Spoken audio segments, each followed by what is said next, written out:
It's now over because we have a Rasmus Andersson trade to talk about it. Welcome to an emergency barn burner trade.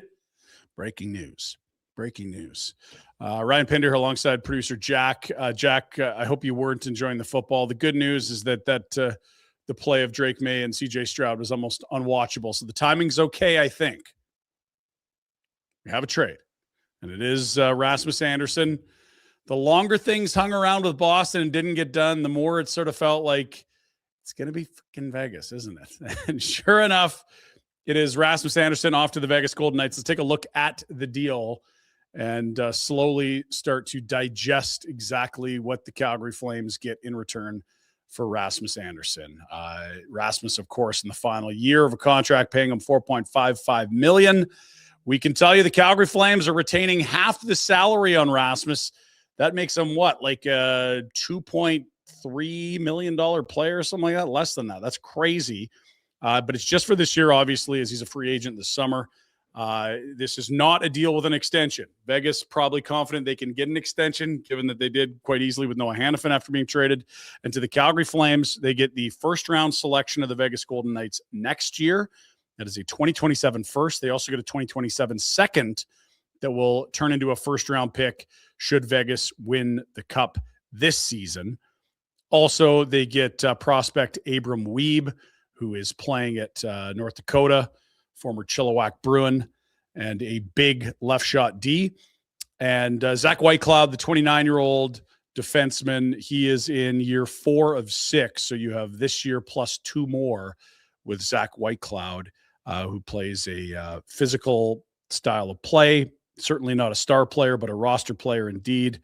Whitecloud at this point, well, they just took him off the page. They're really good at updating this year. We're going to go through this together. Whitecloud you've seen in the last few years with the Vegas Golden Knights.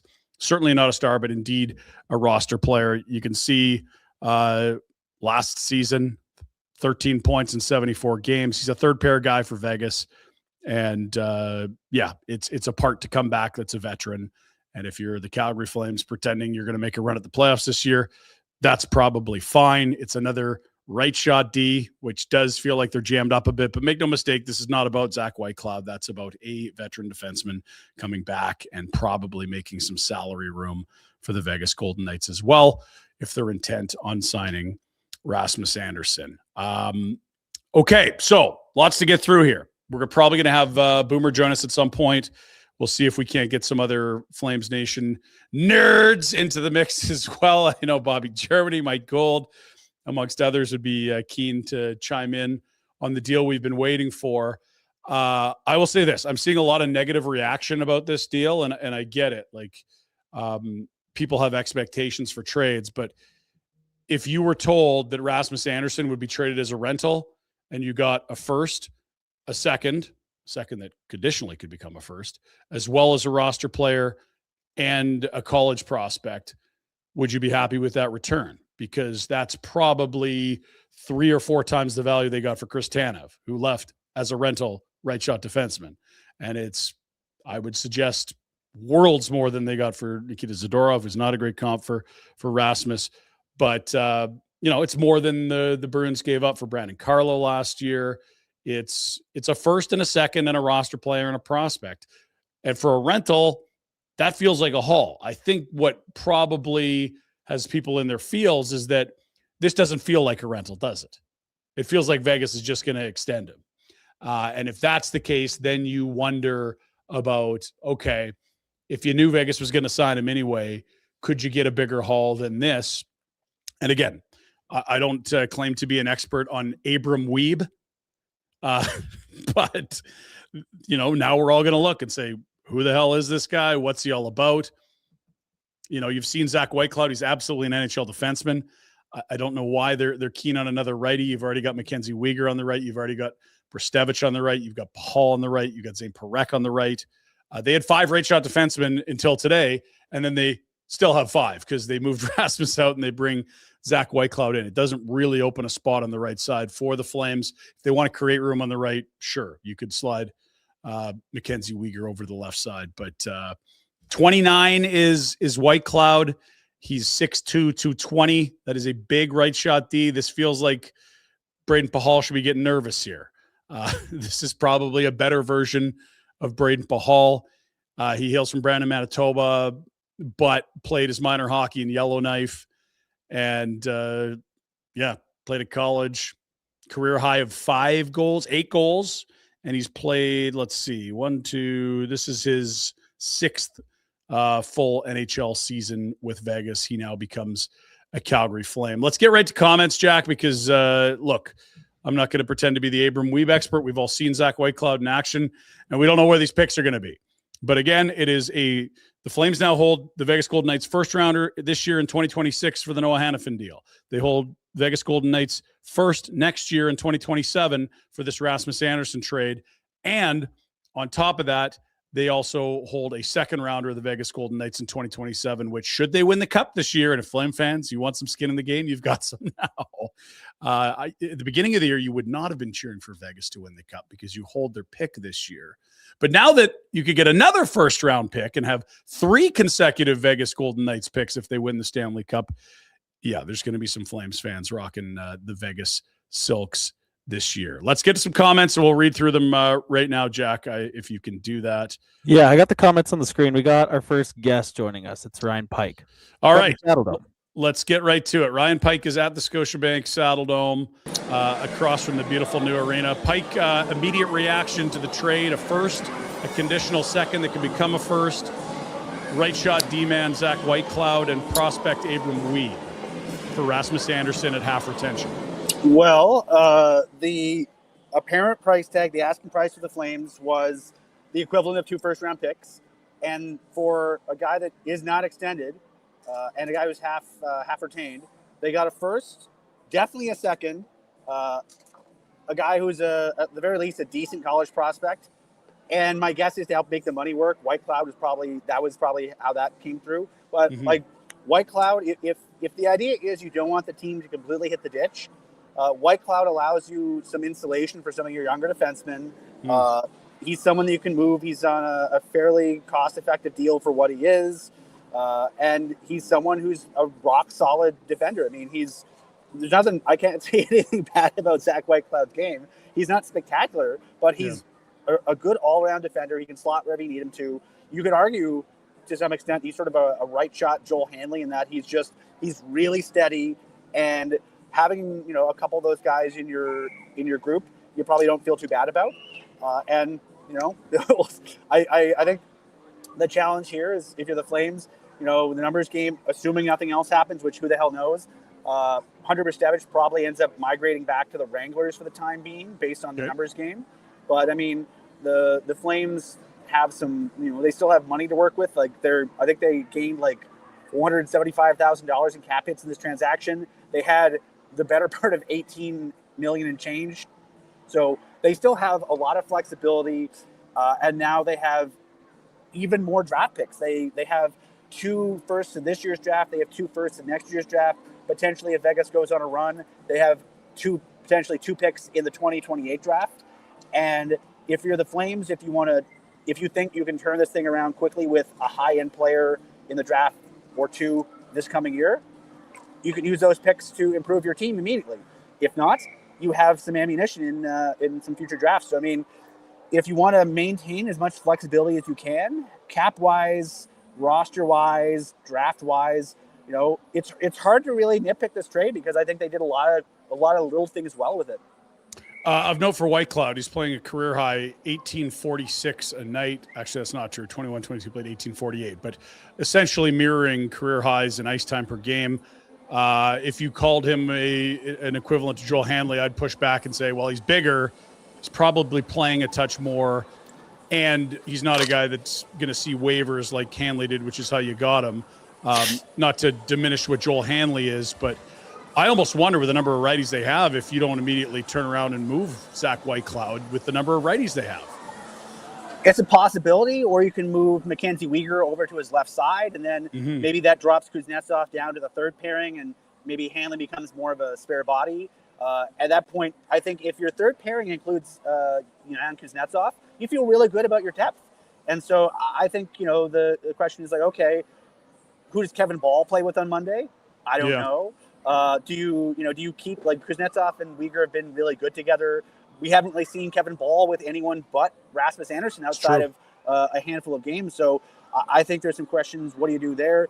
I'm really fascinated to see what happens here because, I think this is the first domino to fall. I don't know if there's others, but at the very least, like, this is the business they needed to take care of before the end of the season. This was the pile of work, threatening to topple over and envelop Craig Connor on his desk.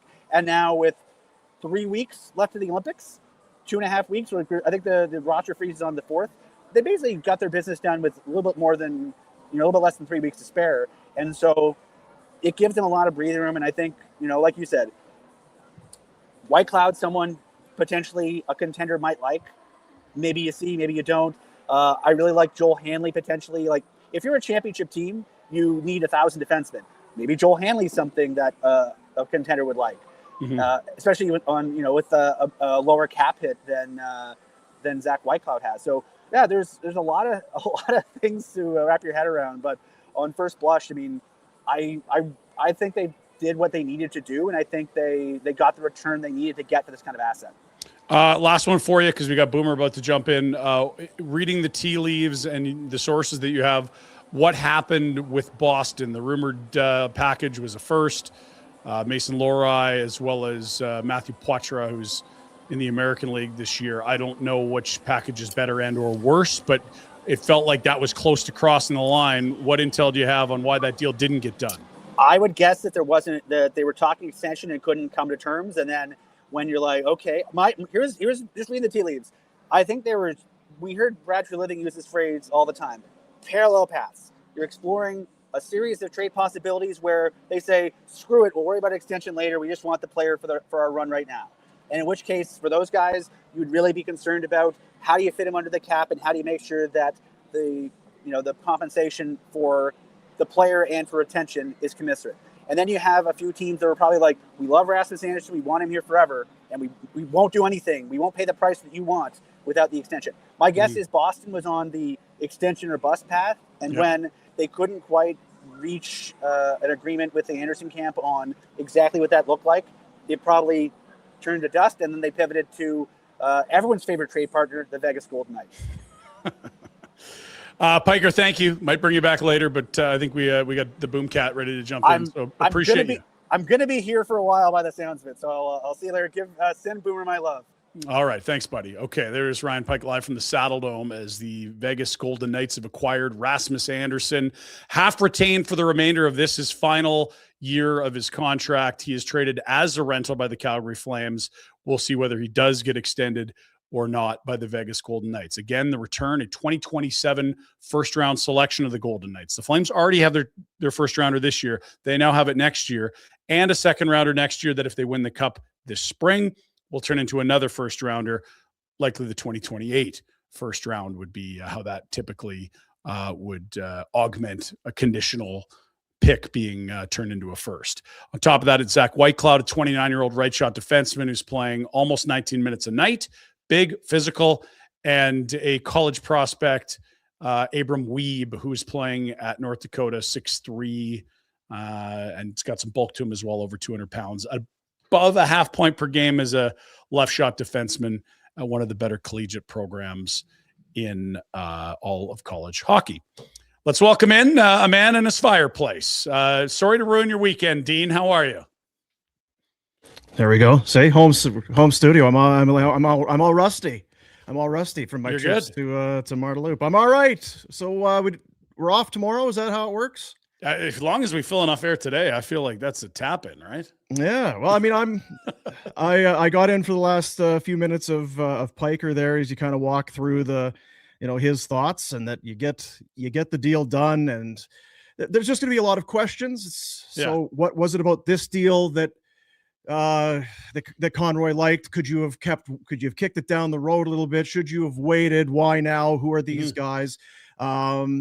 We'll get some of those answers. Some we'll never get, and those are the ones that we would love the most, which is of the other offers, what was on the table? Were there more intriguing prospects? Were the picks not as good as what they got from Vegas? Because there's obviously enough here for the Flames to say, okay, we're pulling the trigger today on the 18th, Sunday, 4 p.m. Let's get this thing done because this deal works for us. So we're critical in some ways to say, just get this done, get it done. Then they get it done, and then they get it done. It's like, well, yeah.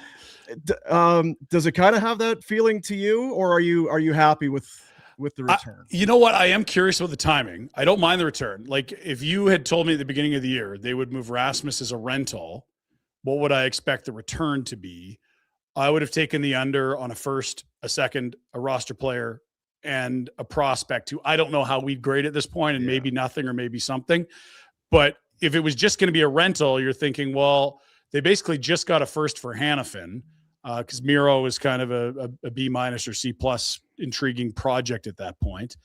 And, Hanifin and Andersson, they're not identical, but there were both guys in career years you were selling, not in career years, in walk years you were selling as rentals. And I think you would have said, yeah, like, I don't think they'll get that much. And yet I see everyone today is like, what the hell is this? Yeah. And it's like, they traded Chris Tanev at like kind of near the peaks of his powers for a second rounder. And like a kid, anyone that, had scouted knew had a very slim chance of making the NHL.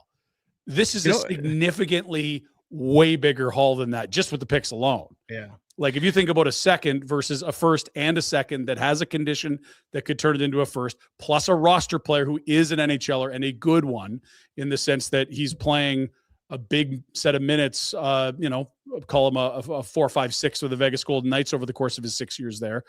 And the prospect who we're going to learn about, but we don't have a great report on at this point, how projectable he is. Like, that feels like a lot. I think the challenge is that A, it's Vegas.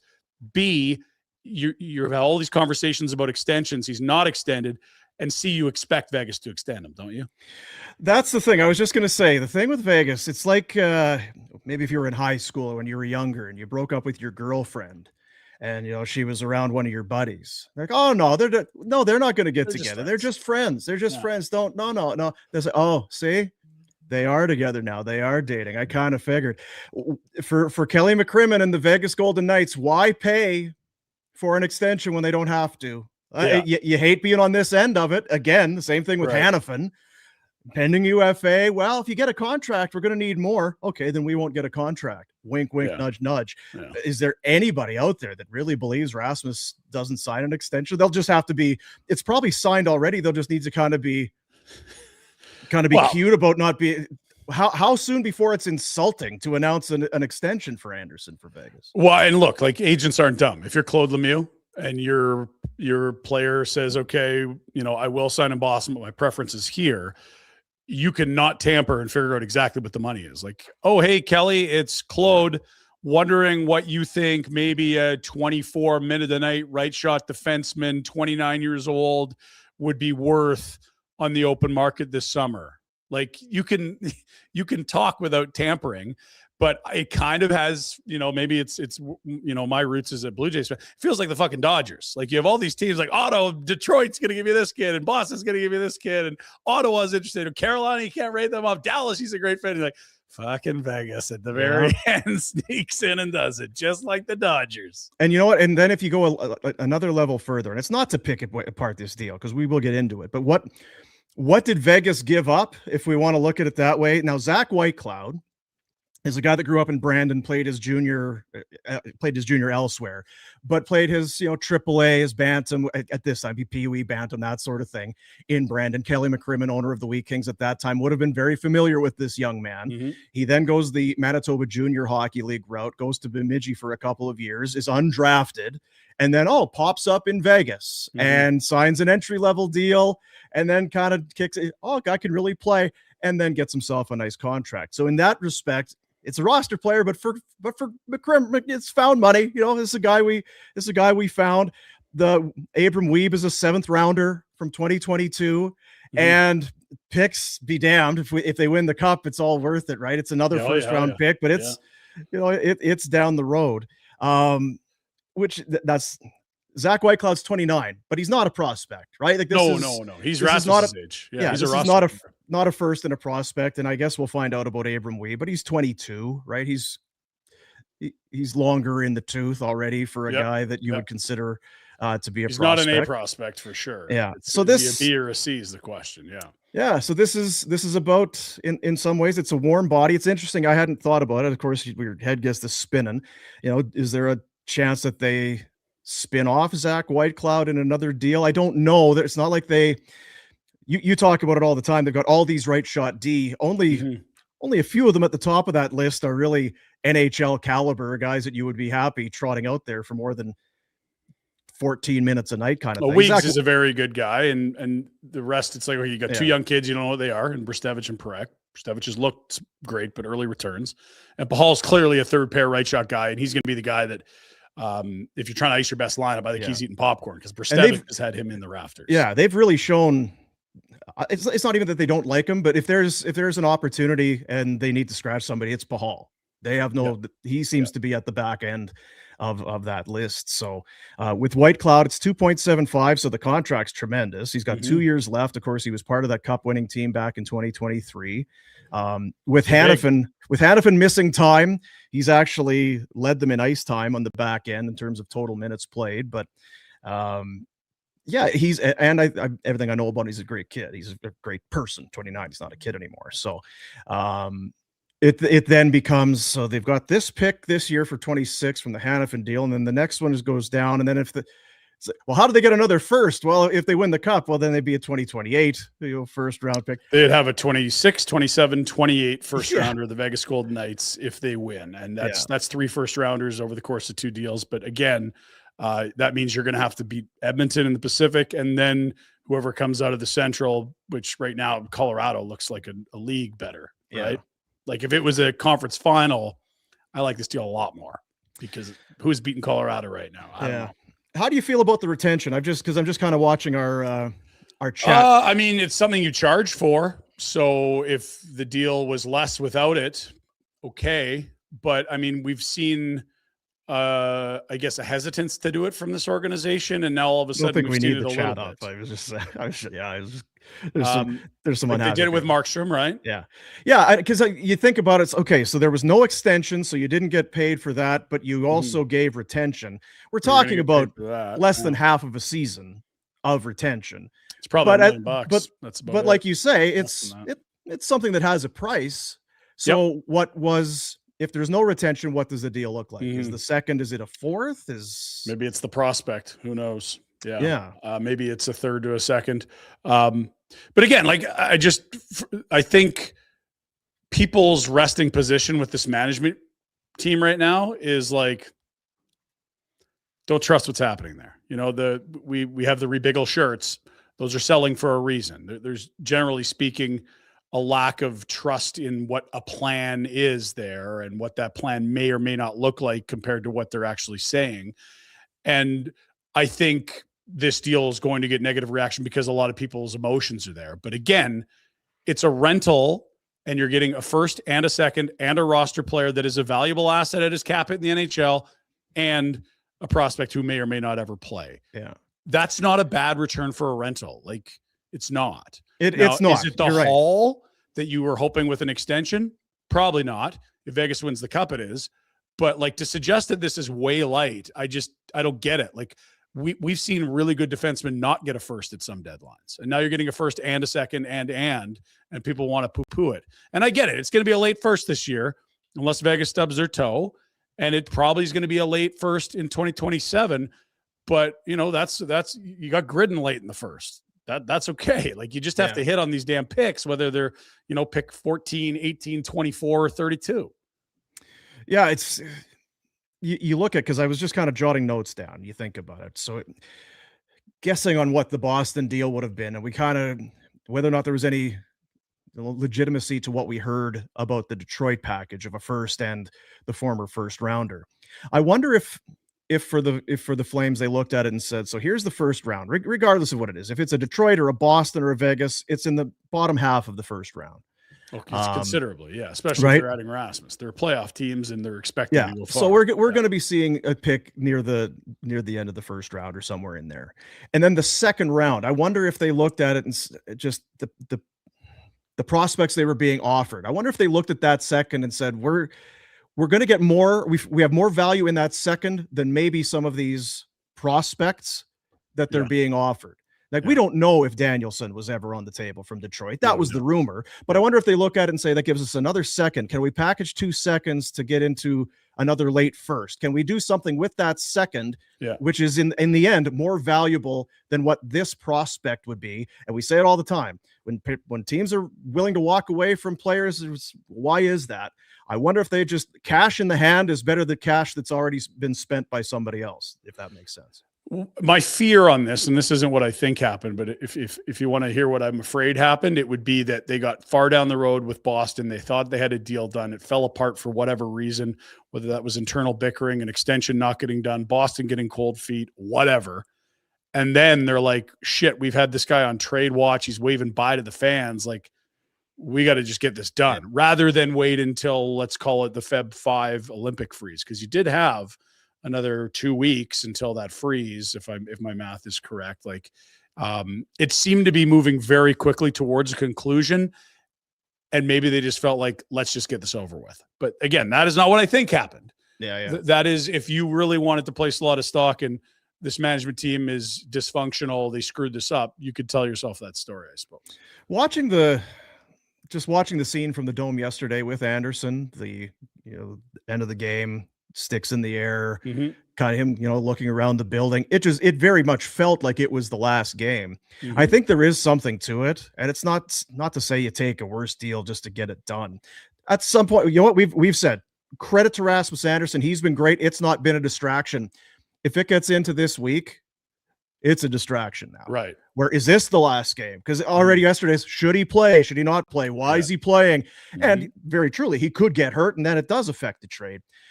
It was time to get something done. Like you say, the toothpaste was out of the tube. You have to take it. I do wonder what it is. You'd always just love to know what else was there. What fell apart with Boston? That's my question. Yeah. Because we had reports out of Boston saying it was done. Again, it never got to the point where the super credible insiders, but there was a lot of smoke for that not to be very close to getting done. Well, I wonder if Rasmus if he just doesn't agree to sign an extension. And that could be one of the things that happened. I know Elliott's reporting on the weekend was that Boston was the only team that met the threshold to be able to talk extension with him, that Vegas didn't get to that point. So we don't know the other packages. We have hypothetical internet rumors, and that's the challenge here. But if you were at the beginning of the year and you said, we're going to move Rasmus, you had to get a first, and you had to get as much more as you could out of it. They put the price at the equivalent of 2 firsts. And if maybe you could spin off Zach Whitecloud with some retention for a second or third rounder, you probably got that. Never mind what the kid turns into, nor the condition on the second rounder. Yeah. But that's a lot of ifs, I suppose. Yeah, it is a lot of ifs.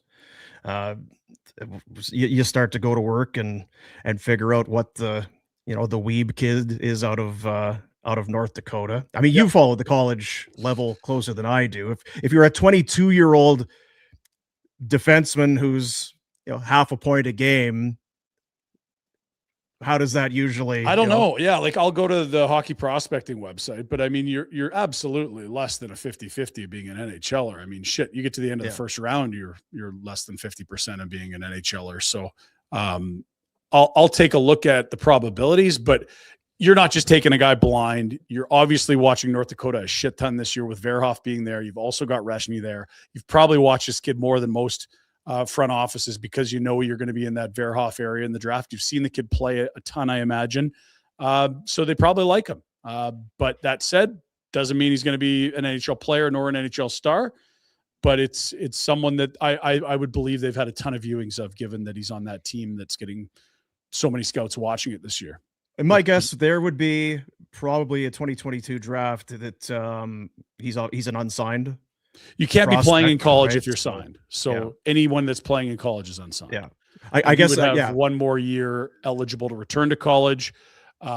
Based on where he's at developmentally, you probably want to offer him a contract this year, because if he plays his final senior season there, then he just has to wait till August to become a free agent. So And again, like he's a kid that played in the BCHL. I imagine he's a Western Canadian that's probably not from Mission, BC, played with the Chilliwack Chiefs in the BC JHL, third year at UND. I see the jacketed one, Mike Gould, is hanging out at the Dome. I think he's probably chomping at the bit. I'm curious for some other, if you don't mind, some other yeah, let's do it. Bring him in. opinions and some takes. Michael, you've been you're doing warmies, you're doing afterburners, you're watching the team as close as anybody. Your thoughts, I guess, today now that Rasmus Andersson is a Vegas Golden Knight? Yeah, how do I sound? You're first good. and foremost. You sound like Mike. Yeah. Okay, that's good. Yeah, it's weird. I'm taking after my buddy Pike, who's sitting literally 3 seats down from me, and could probably shout it, come back on the show that way if you wanted. Yeah, it happened. It all went down sort of 5 minutes left in the third period of the Wranglers game today. We were all kind of wondering when it would happen, and it was a 0-0 game, so we were all kind of excited finally by something. I think Pinder sort of hit the nail on the head with the whole comment about people, just sort of getting a little bit emotionally invested in what they wanted the return to be, as opposed to looking at it at face value. And I think what they did in this deal is more impressive than a lot of other deals they've made. And I mean, that might be damning with faint praise, but I think they actually did relatively well. I think, the Whitecloud inclusion seems to be getting people a little worked up. And I get it, because people are going to say, well, it's going to take away time from Parekh. I think personally they needed to make a trade anyway to get rid of another defenseman on top of Rasmus.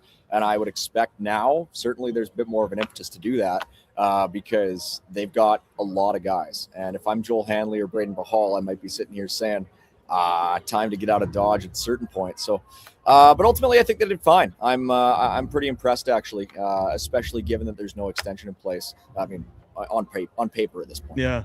The thing about Whitecloud, and anytime you do a deal with Vegas, it was like, he was a Vegas product, but Pahal really wasn't playing and Miramanov wasn't playing. Zach Whitecloud was playing for the Vegas Golden Knights. So if you can play for Vegas, then you can play for the Calgary Flames. Make no mistake about it. You're an NHL regular defenseman. So while he's not a prospect, this isn't somebody that's going to come in and you're going to wonder, well, has this guy played any hockey? He's been a regular for one of the best teams in the Western 6 years. Conference. So yeah, the funny thing to me is, I've been reading the chat, just waiting in the back room here, and I see people who are saying, and I totally get why people have mixed reactions about trading with Vegas. That was sort of my first reaction in the first 2 minutes after the deal came out. Oh, well, okay, that's a little disappointing, I guess, but I think on paper it's fine. The thing with Whitecloud though is that, I've seen people comparing the Andersson deal to the Brandon Carlo deal that Boston swung with Toronto last year, where it was a first and Fraser Minton. And to me, I see more similarities between Whitecloud and Carlo than I do between Andersson and Carlo. And to me, I'm not saying that Whitecloud is as valuable, but I think if the Flames go about this the right way and they look at moving a couple more of these defensemen, they could actually come out very well ahead here. And Whitecloud is on a good number. They had to get a piece like this to make the money work in the first place. It's basically even money in and out. Right. And so it just so happened, like the people who were talking about Zach Whitecloud, this is the tertiary piece in a deal, and it functions essentially more as a means to an end than anything actually sort of on the Flames part saying, this is the guy we want to remain competitive. So I get, wanting to sort of make sure that he's not keeping guys out of the lineup, but at the same time, I don't dislike the acquisition. He's played some significant minutes for a very good team, and he's at a number that I think that's an efficient contract. That's a valuable asset if you wanted to A, move him, or B, keep him and move off someone else. If you're the Toronto Maple Leafs, how are you not looking at Zach Whitecloud and saying that's a piece we want? Or a variety of different teams that are looking to shore up their defense going forward.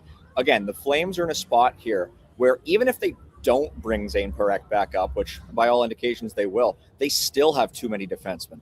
And I even before they made this deal, I was saying Joel Hanley, Braden Bahal, these are guys who are signed through the end of next season, who the Flames, could be looking at moving here to capitalize both on, them maybe being a little older than some other guys in the team, but also just for the numbers game. And now I think this is a clear move that is a precursor to other moves that we're going to see. So I'm glad that it happened because it felt like it was dragging on a little bit. And the only piece of this that I don't like, the only piece that I question is if the end game was to trade Rasmus anyway, I would have done it earlier. I would have done it over a year ago, at the 2024 draft, because I think at that point you could have seen the writing on the wall even then. And that's maybe where you get into it, where an extension isn't even part of the equation, which clearly seems to have changed up the marketplace here now, where it very much was. Yeah, we talked about it at the deadline last year, and it was like, okay, are you going to get more for 2 playoff runs? What about this? What about that? The one thing we didn't talk about is what's been really clear, which is moving him has been increasingly complicated the moment he was eligible for an extension. And it's why talks broke down this summer, and it's made the deal much more complicated. Do you let the agent talk to the team before or after you get a deal with the GM? Is he a rental? Is he unsigned? Like, this is a much simpler deal a year ago. And as soon as they brought him into July 1 and beyond, I think this is a much more complex deal than the one they could have had at the deadline last year. Who knows what the return would be? They had a clear case study with Noah Hannafin. It was the exact same scenario. And to me, that should have been more of a harbinger that, ultimately at the end of the day, you can talk about preaching patience and wanting to do right by players, but ultimately this is a recurring theme. And I think the Flames need to be a little bit more proactive in that sense. But I still think that they've done all right. I still think, even with that maybe lack of proactivity, I think given what Andersson was last season, when he was one of the worst plus-minus players in the entire National Hockey League, and clearly looked a lot like Mackenzie Weegar does right now, I think there is a very good chance that the Flames did better than maybe they could have at a different point. And I am very interested to see how it moves forward from here. I think, if there is something to be learned, maybe you extend, maybe you start to look at Blake Coleman and Nazem Kadri a little bit more intently now, instead of letting that drag out. But Mike, they have another year on Blake Coleman's deal, and we'll just bring him into next year, and there won't be any extent. Oh, like that. We learn our lessons, please. So, but yeah, funny to be at the Dome when it was all going down. This is my first time in the Dome all season, and of course, they make the well done, sir. Here. So I take full responsibility. I should have known what was happening. I was sitting down in the event level or in the lower bowl during the second period, and all of a sudden, at one point, there was Pascal and there was Jelena and there were a few other guys in the big box in 109.10, and they all just left the room. I should have known something was going to happen. So it's exciting, and maybe there will be more to come here from the Dome today. Thank you, Michael. Thank you, Dean. Thank you, Ryan. Have a good one. There's Mike Gould down at the Dome, of course, the host of Wormies. My favorite. It does make you now, and we've talked about it a lot with Rhett, and I know he kind of gets his dander up. He's like, "Well, just sign him," or why does he have the power? And I think you and I are more on the same page.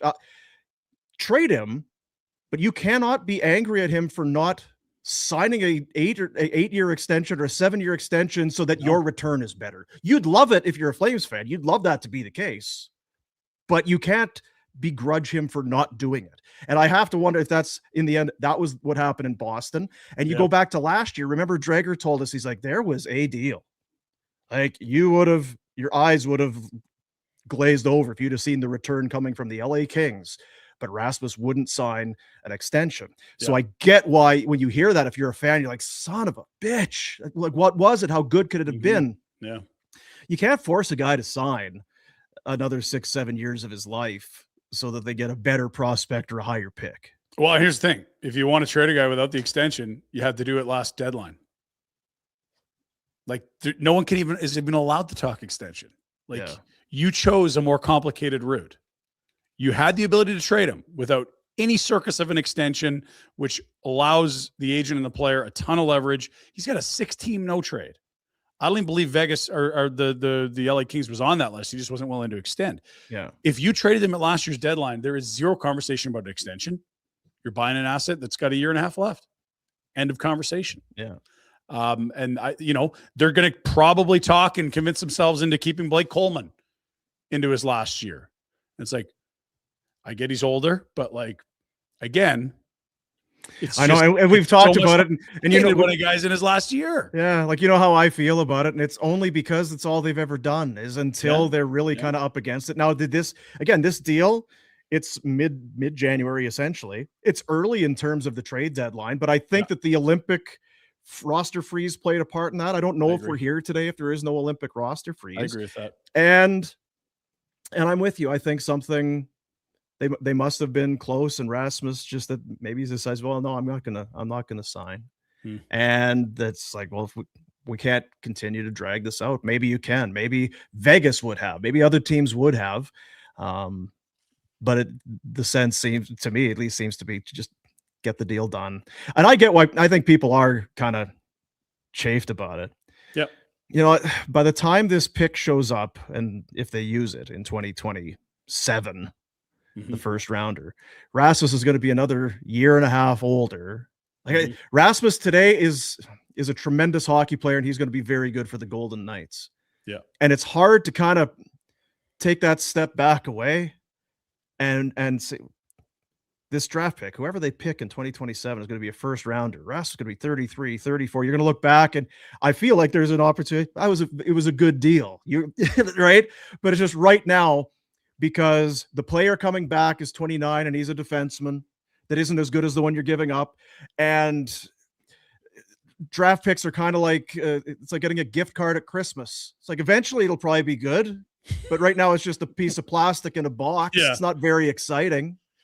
So I understand, because I'm kind of there with people. When you start hearing about some names and who's the center prospect going to be, and it's another right shot D who's on his way to being on his way to being 30. So it's about the draft picks, and I just wonder if the second rounder, if they looked at it, says, yeah, maybe it becomes a first if they win the cup, but it's a first and a second, and I think Mike said it. It certainly puts you back into a spot to be able to move a defenseman. Yeah. I might even be Whitecloud. It might be Whitecloud. It feels like he'd be a good fit here. Brian Dumoulin got a second at last year's deadline. I think there's a lot of GMs that would have Zach Whitecloud ahead of Brian Dumoulin. Yeah. Like, no, I don't know. And again, like, just, and like, he made a great point. This isn't about Zach Whitecloud. This was the contract that had to move for this deal to make financial sense. But it is a positive value asset. It is not a guy making way more money than he earns that you cannot move. It is quite the opposite. And if you really wanted to, spice up this pile of assets, eat half his salary and move him out at 1 point something. And look, if you got a first in 2 seconds and one of the seconds could turn into a first, that sounds like a lot for a rental. It's just that it's Vegas and everyone thinks he's extending. Yeah. And the thing with Whitecloud, he's got this year and then 2 more left. That part doesn't feel like a guy that's going to get traded right away. $2.75 million today that's good value. It would seem to only get better as the cap goes up and if he continues to play. I don't know. It just, if he was a UFA, then yeah, maybe you do move him as well. But it is curious to me. They have too many D right now, and if you move Mackenzie Weegar to the left, all the slots better. But they've shown a hesitance to do that since they made the 2 trades a couple seasons ago. He's played exclusively on the right, and if he's on the right and Whitecloud's on the right, and then you have 1 spot for Pahal, Brstevich, Parekh. So I don't know. Like, I think it's probably you just move him to the left, but there's going to be interest for depth defensemen at the deadline, like there always is, and you're not going to get high picks, but you'll get picks for guys like Pahal and Hanley because you can't have enough D. You watch the Flames in 2004, and it's like, yeah, they were down to their 9th organizational depth defenseman. It wasn't good enough. They needed 1 more guy. That might have been the difference. And I wonder if you knew he was worth a second, for example, like just the value of the player, and they gave you a second instead of this player, I just feel like there'd be less vitriol, even though it might be the same value asset. Yeah, if it was just another second pick. Round or something, it's, well, who is? I feel for this poor kid Wiebe, but it's like, whoa! He's like, he's just playing hockey, and all of a sudden he's added. Yeah, maybe now as he's 22, if you go back to that draft, he'd be a 2nd or 3rd round pick. It's not his fault. He was great. He was a 7th. More details, I guess, coming in on this. Okay. As you can expect, everybody's kind of following. This is from Elliot Friedman with Steinberg. Rasmus Andersson indicated today he wouldn't be signing an extension with anybody at this time. That took leverage away from Calgary, knocked out Boston, Vegas became the preferred deal. So that's there you go. That makes all the sense. And you know what? In a way, I guess good on Andersson. It's like let's clear this up. I'm not going to sign an extension, which I guess is well and good, but that's his right. It's his right. And that's what happens when you walk a guy past, July 1 into his last year. This was not any component of a conversation a year ago. You were not allowed to talk extension with Rasmus Andersson a year ago. Yeah. And so if that's how you want to play the asset management game, here you are. But look, I mean, we all assume he's signing in Vegas. Can we play the hypothetical? What if he signs elsewhere this summer? Now who wins the deal? Yeah, that's it could be 2 firsts and he walks. You got 2 months of a guy for 2 firsts and a roster player. That's a landslide win for Calgary. Now we're playing the if game, but that's the best case if it would be 2 firsts and that he walks. Yeah. I would think the Flames, if they want to make it 2 firsts, go ahead. You can keep him. You can sign him if you want at when he's 30, almost 31, and you've won a cup and it's 2 firsts coming to Calgary. But they really only bought 2 months, 3 months, maybe 4 months of Rasmus, but we all just assume the extension's coming. That's where we're at. Well, and it's because we saw it with him. Part of it is because it's Vegas and they seem to do that. And 2, that was one of the teams we were told a year ago that he would be interested in going to or signing with. So unless that's changed, it's hard not to imagine that he signs in Vegas again. There's also part of me wondering about how this growing cap and his excellent season have changed things, because he would have had an ask in the summer coming off that miserable season. And then it's now he's kind of looking like if there was such thing as an all-star game, he'd be going for your team. He's having a phenomenal season by most measures in terms of scoring, physicality, leadership. He's been durable as hell. And you look more at last year and you're it was a bad year and he was playing on a broken leg. Obviously he wasn't that bad. And the other side of the pressure point on free agency is there's going to be lots of teams spending. Is he a $10 million defenseman if you're the New York Rangers and you're crazy? Yeah, I don't know. Maybe. Yeah, I don't know. If Alex Tuck can make Kempe money, why wouldn't Rasmus ask for 10? I don't know. He clearly wants the right to at least get closer to free agency. And he does that by not signing an extension as part of this deal. Yeah. And the thing about July 1 is that's going to be well after his season comes to an end. Yeah. He's going to have time. I guess it depends now that he's, a Vegas Golden Knight, but it's not if you could let us know in 24, 48 hours. And I guess that's how it goes July 1, but they all know what the options are going to be. It's sometimes, Johnny, no one thought he was going to Columbus, including Johnny, but it's fair enough. Usually these big name guys, no one was surprised that Marner ended up in Vegas. Now, technically it was a sign and trade, but we get it. He was going to sign there and then they made a deal. I'm intrigued. There's a part of me that wants to believe he won't sign in Vegas, that I think everyone's just already jumped there. They're but he is going to extend there. It's he's likely going to, but I don't know. What are the percentages? Now, refresh my memory, because they make the Hanifin trade. That goes back to 2024, March of 2024 for a first rounder. And there's no extension. Yeah. But then Hanifin signs pretty quickly. Yeah. They make the trade for Tomas Hertl at the trade deadline. I thought he had term left, but I might be wrong. May have had term. And then the Marner thing, where they, he signs, but then they had to give compensation back. There's always a little something with Vegas, it's. Yeah, they seem real. Like I said, they got the Dodgers vibes. It seems like a little bit greasy, and they always find a way to game the system. And Pietrangelo is just not going to play anymore. And this guy's on LTIR, and we're going to trade this guy here, despite Evgeny Dadonov had right. So there it is. There, Hanifin. Just pulling up his contract. Signed an 8-year deal on April 11th. So April would have been about a month after, right? Yeah, there it is, March 6th. Plus, yeah. And it's a 3-team trade because I think Philly kept some money in there as well. Correct, yeah.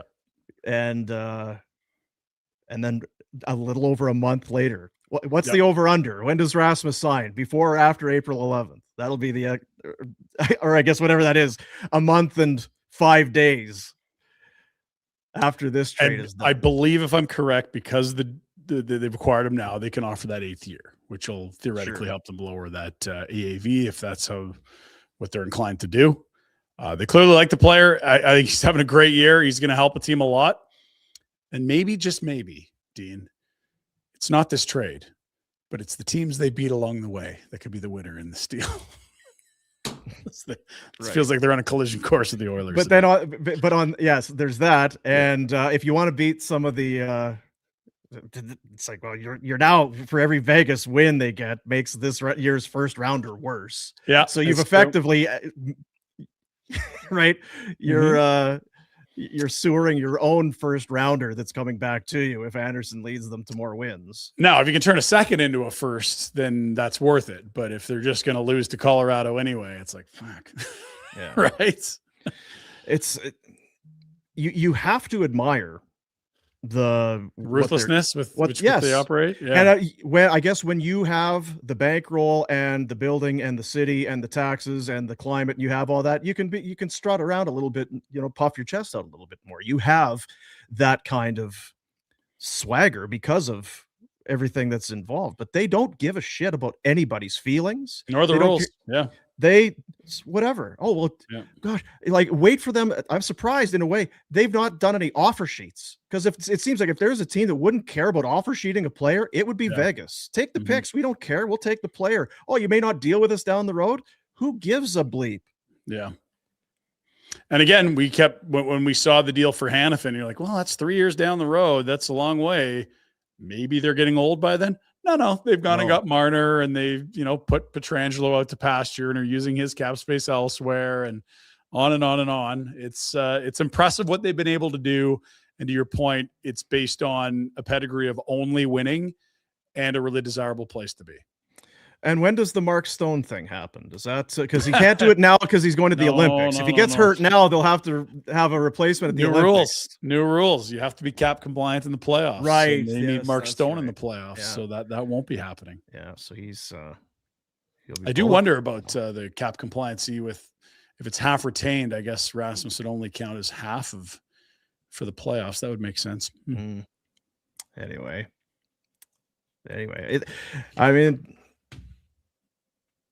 first, a second, a roster player, and a B2C prospect. That's your return for a rental that doesn't feel like a rental.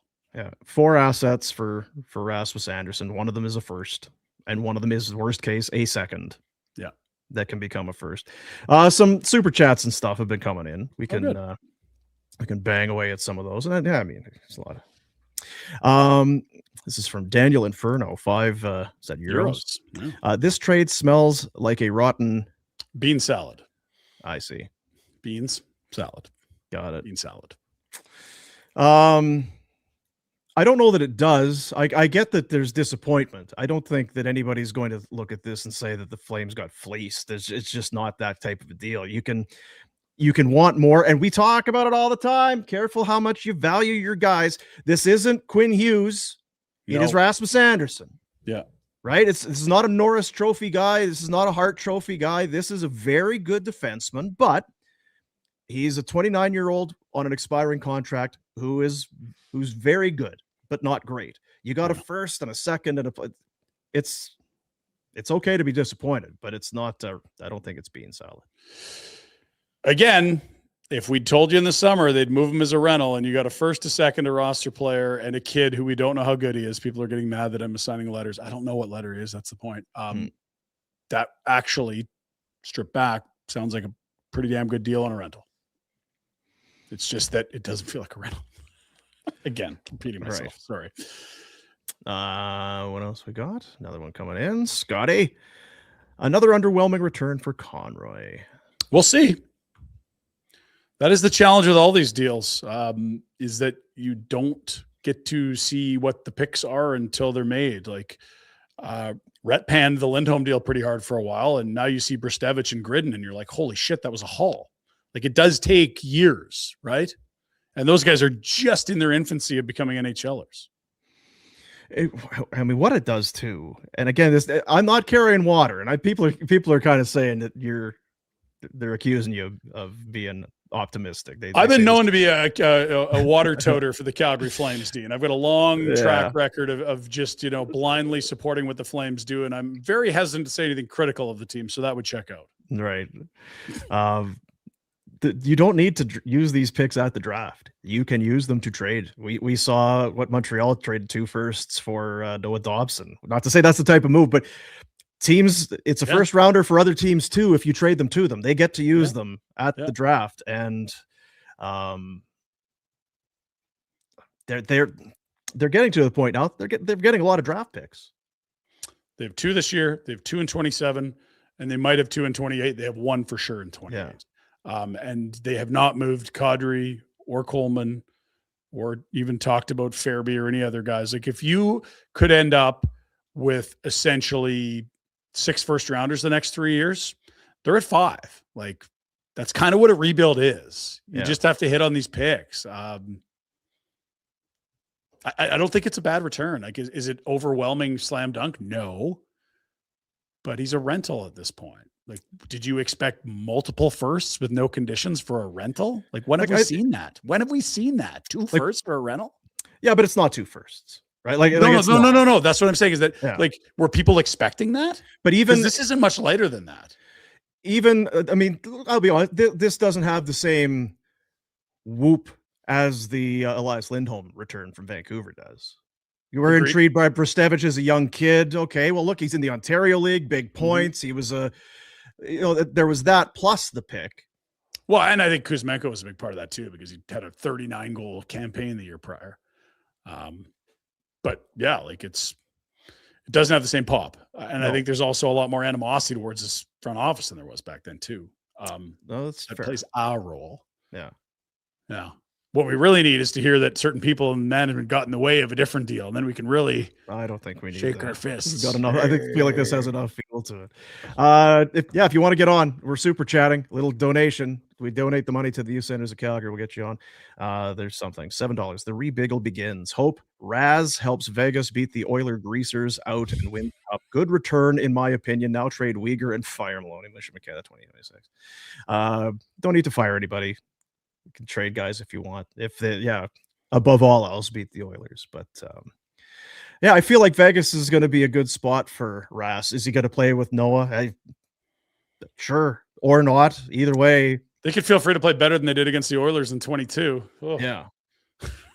But like, look, it's a good team, really good team. They're big, they're talented, they got great leadership. That barn's insane. Like, why not them out of the Pacific?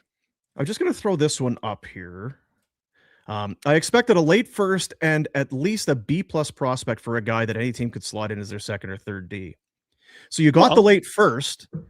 Can you not draft a B+ prospect in round 2 with that second rounder, or trade Whitecloud for one? Like, that's because that's kind of what it is. Yes, that's what you get in round 2 is a B prospect ish, maybe not B+. Again, who's giving out the letter grades?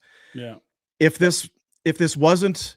I wonder if some of the other trades had a first and a or something else, and it was like, we'll take the second rounder rather than this a player who's already got some miles on him, and we think we know by now that what he's not going to be, as opposed to maybe what you could do with the second.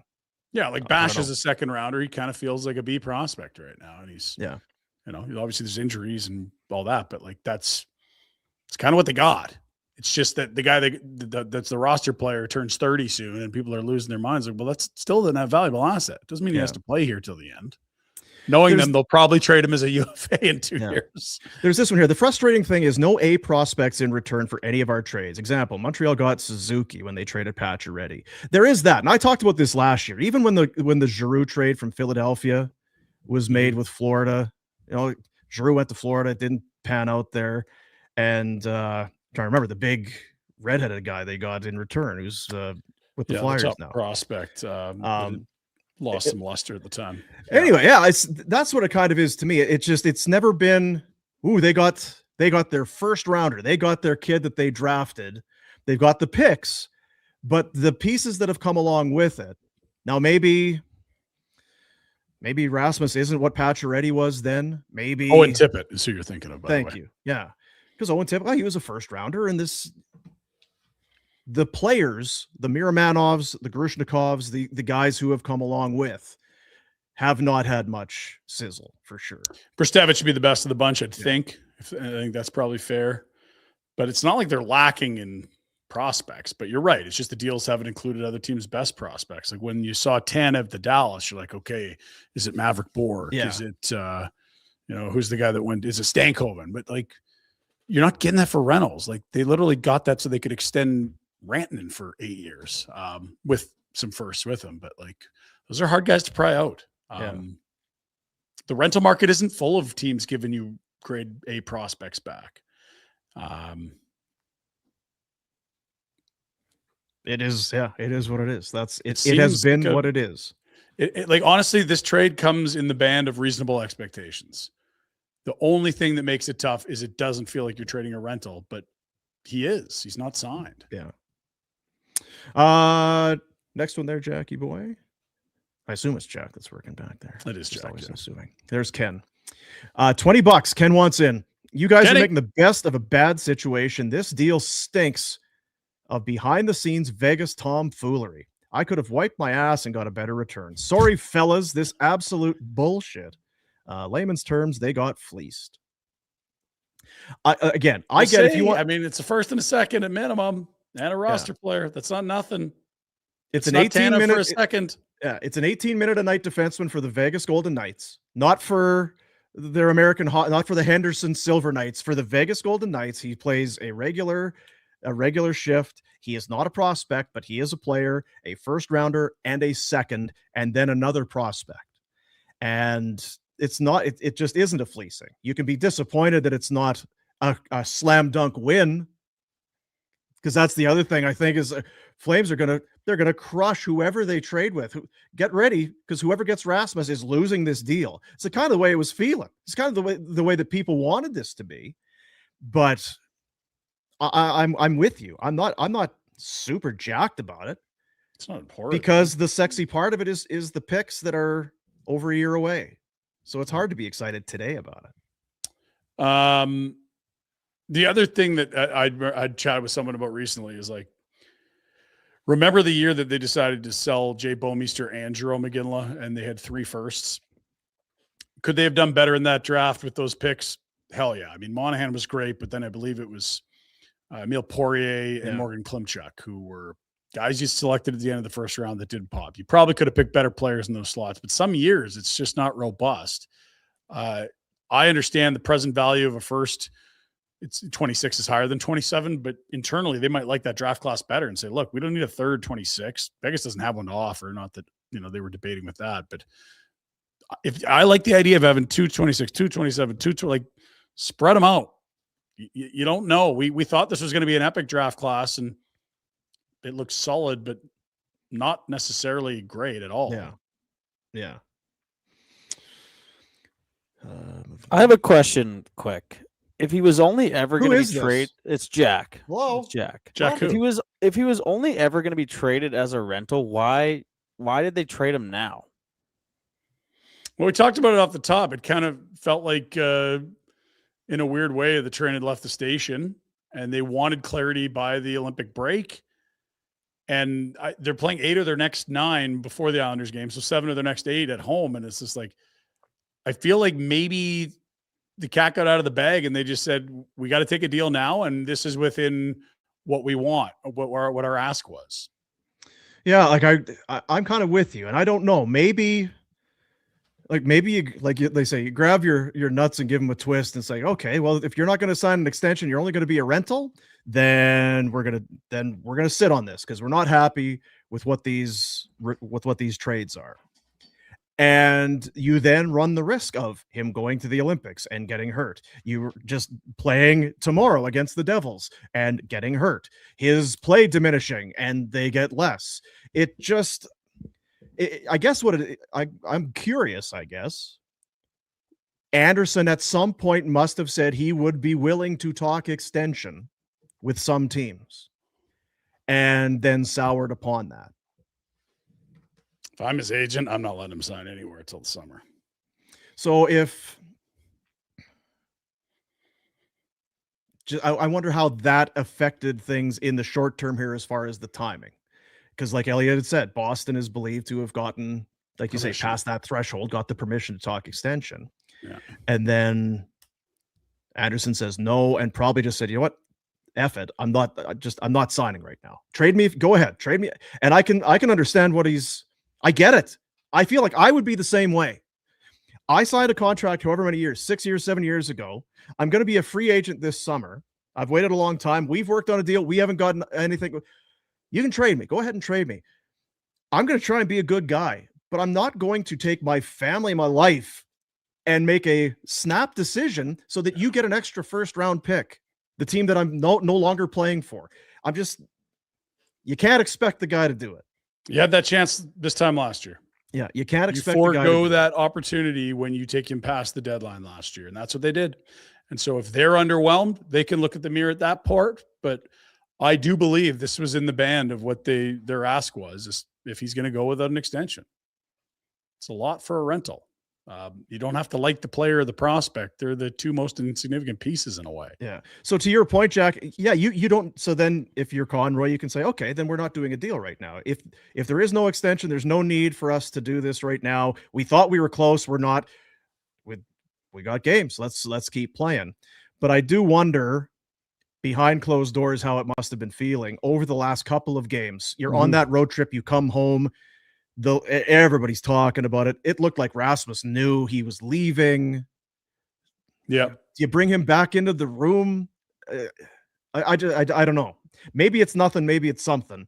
But it seems like they just said, well, it's just time to get a deal done. Almost Markstrom-esque in a way. It's like, will you wait? With the waving of the no move, this sort of that. Oh, well, now they're not going to retain that. Extension piece, okay, you know what? Just get this deal done. Just make this trade. Just do it. Yeah. To get it done, rather than let it linger. Do you guys think he plays with Noah again? Let's look at their depth charts and see what we can do. Noah. I know a guy. Yes or Noah? I don't know. Thanks there, Yoda. $2. $2. Sure. There's familiarity there. Why not? But I feel like Rasmus is going to be able to fit in wherever there. I wonder. Just looking at who they got where, I believe Pietrangelo was a right shot guy, if I'm remembering correctly. And it sounds like he's done playing hockey. I don't know if they've told him that or if he's told them that. Yeah. The Vegas thing. But they'll have some options. I mean, Shea Theodore is a hell of a player.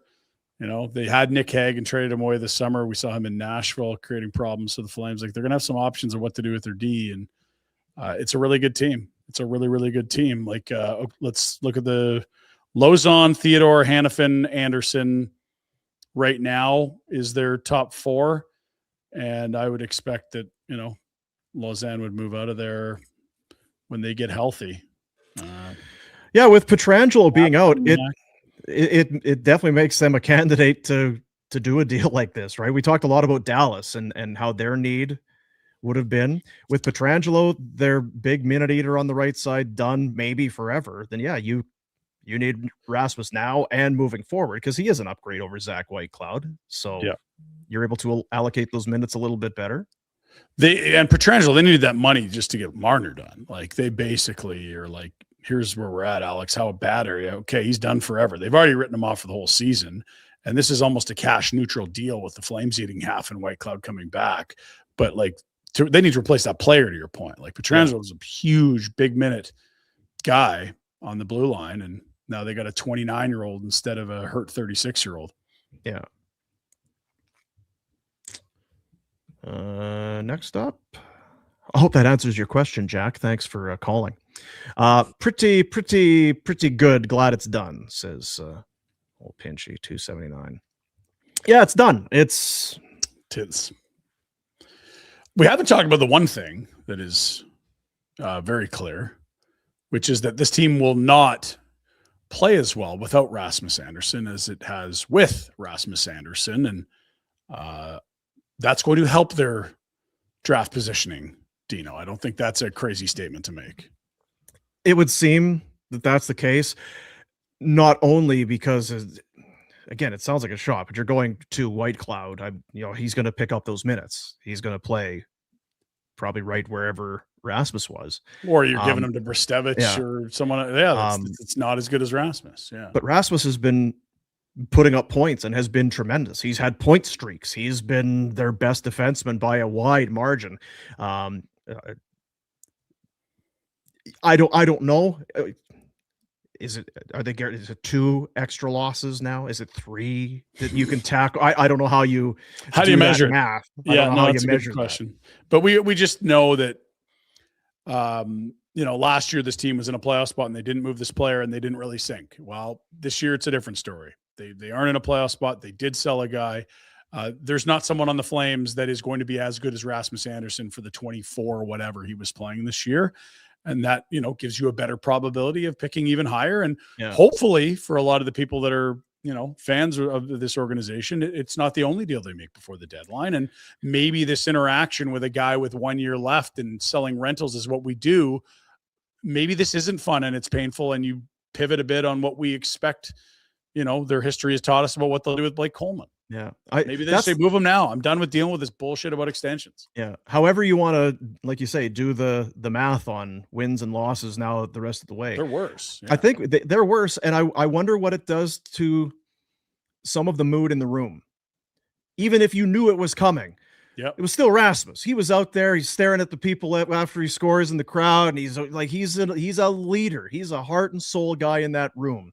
I would think he takes up a lot of the emotion in that locker room, and it's now gone.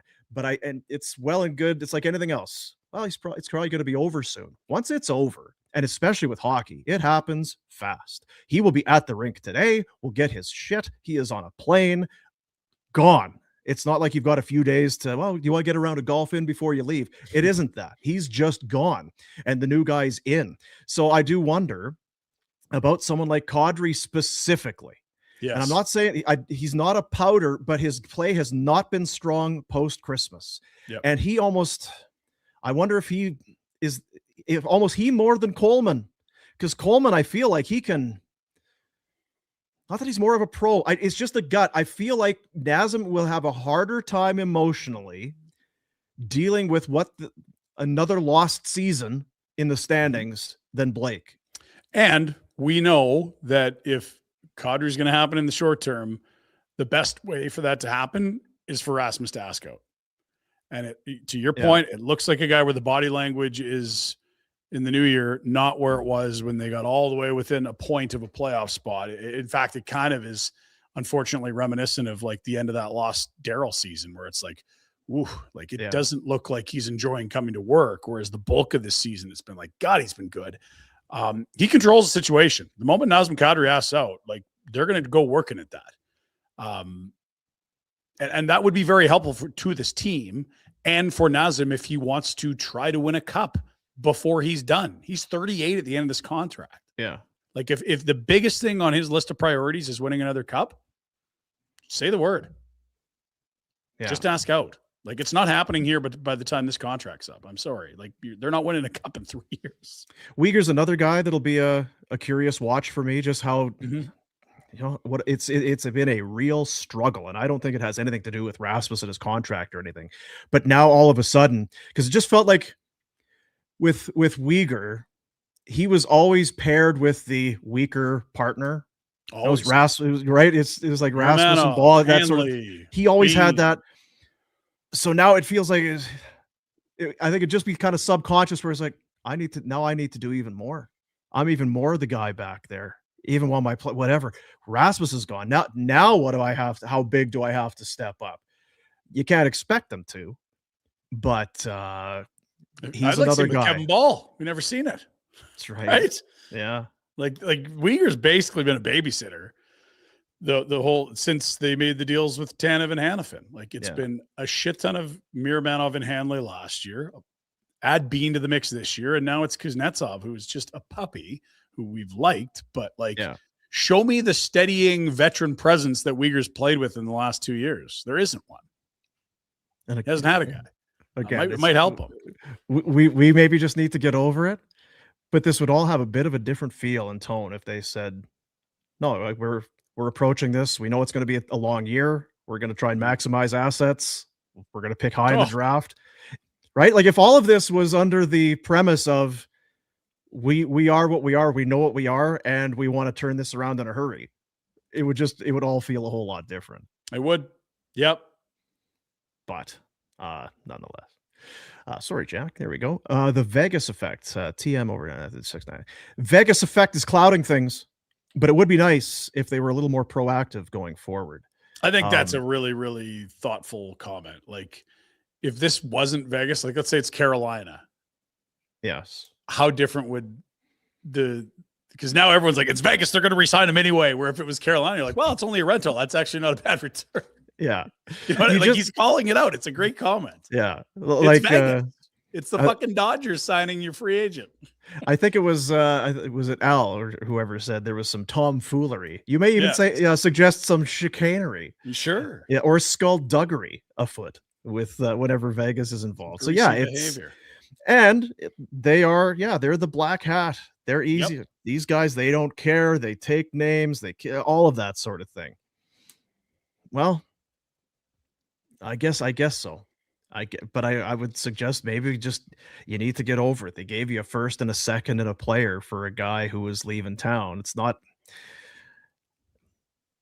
I would like to know what the other offers were. We'll never know. Yeah, the rumor they picked this one, right? Like they picked this one. They know that Vegas is going to have a pick in maybe the bottom 5. Who knows? Yep.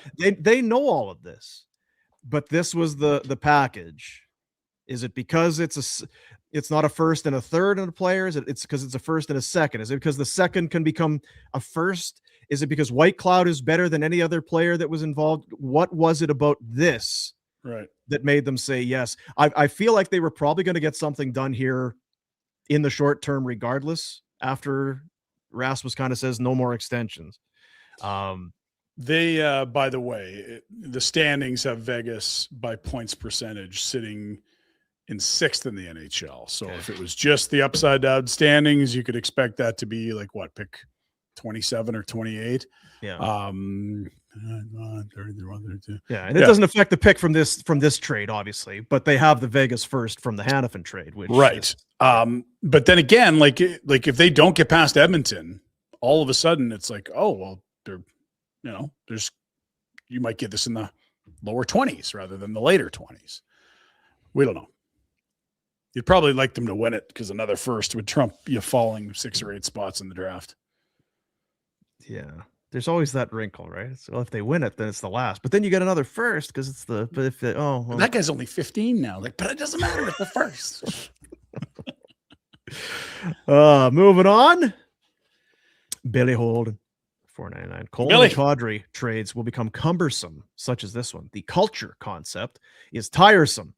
Granted, Trees contract complicates the team, meaning the Treliving contracts that were signed. Like the Kadri contract probably is what he's talking about there. Coleman's isn't a problem, I'll tell you that. 4.9 a year. But I do like the point you made earlier about like if there's some veterans on the fence about am I committed to being in Calgary or not, this deal doesn't help them say I want to stay more. No, this one's a bit of a kick in the shins for sure. Yeah. And it was like, shit, man. Like after we beat Philly on New Year's Eve, like we were a point out, like, fuck. Better call my agent. Yeah.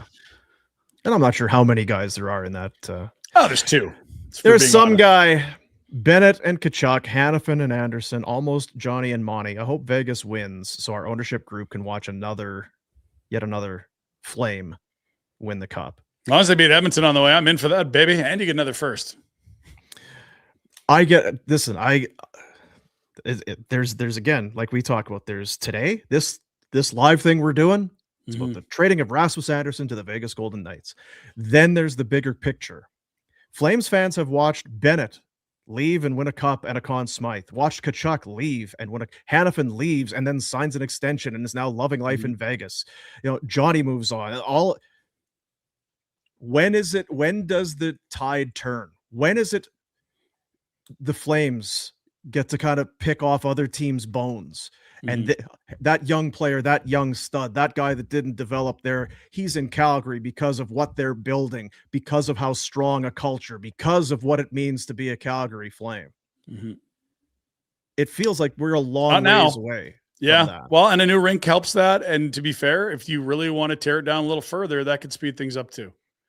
But if you're going to hold on to guys just until their UFA season, it might be a while. Because it's great. Hey, happy for Benny. Happy for those guys. Mhm. Not as happy as you could have been if they were still wearing the flaming C, Right. but still happy about them. And the rink, the rink's a building, that's infrastructure, that's brick and mortar. But if the It's their same office, to be fair. Yeah, like if the same thing, if everything is the same, you move all the gear, and then the culture and the way of how it's being done, if it continues as well. And I don't know that it hasn't changed already, because it does take time. And the drafts seem like they've been better, and they have not. I don't know. I see a lot of, this is another mismanagement of that. I don't know. Could they have traded him last year? Sure, they could have. We don't know and there again, we don't know what the offers were. We don't know. Would it have been better than this? Maybe. Was it worlds worse or better? I don't know. They lost a bloody tiebreak to get in the playoffs, so he was not unimportant last year either. I don't agree with that tact, but they nearly fucking did it. Yeah.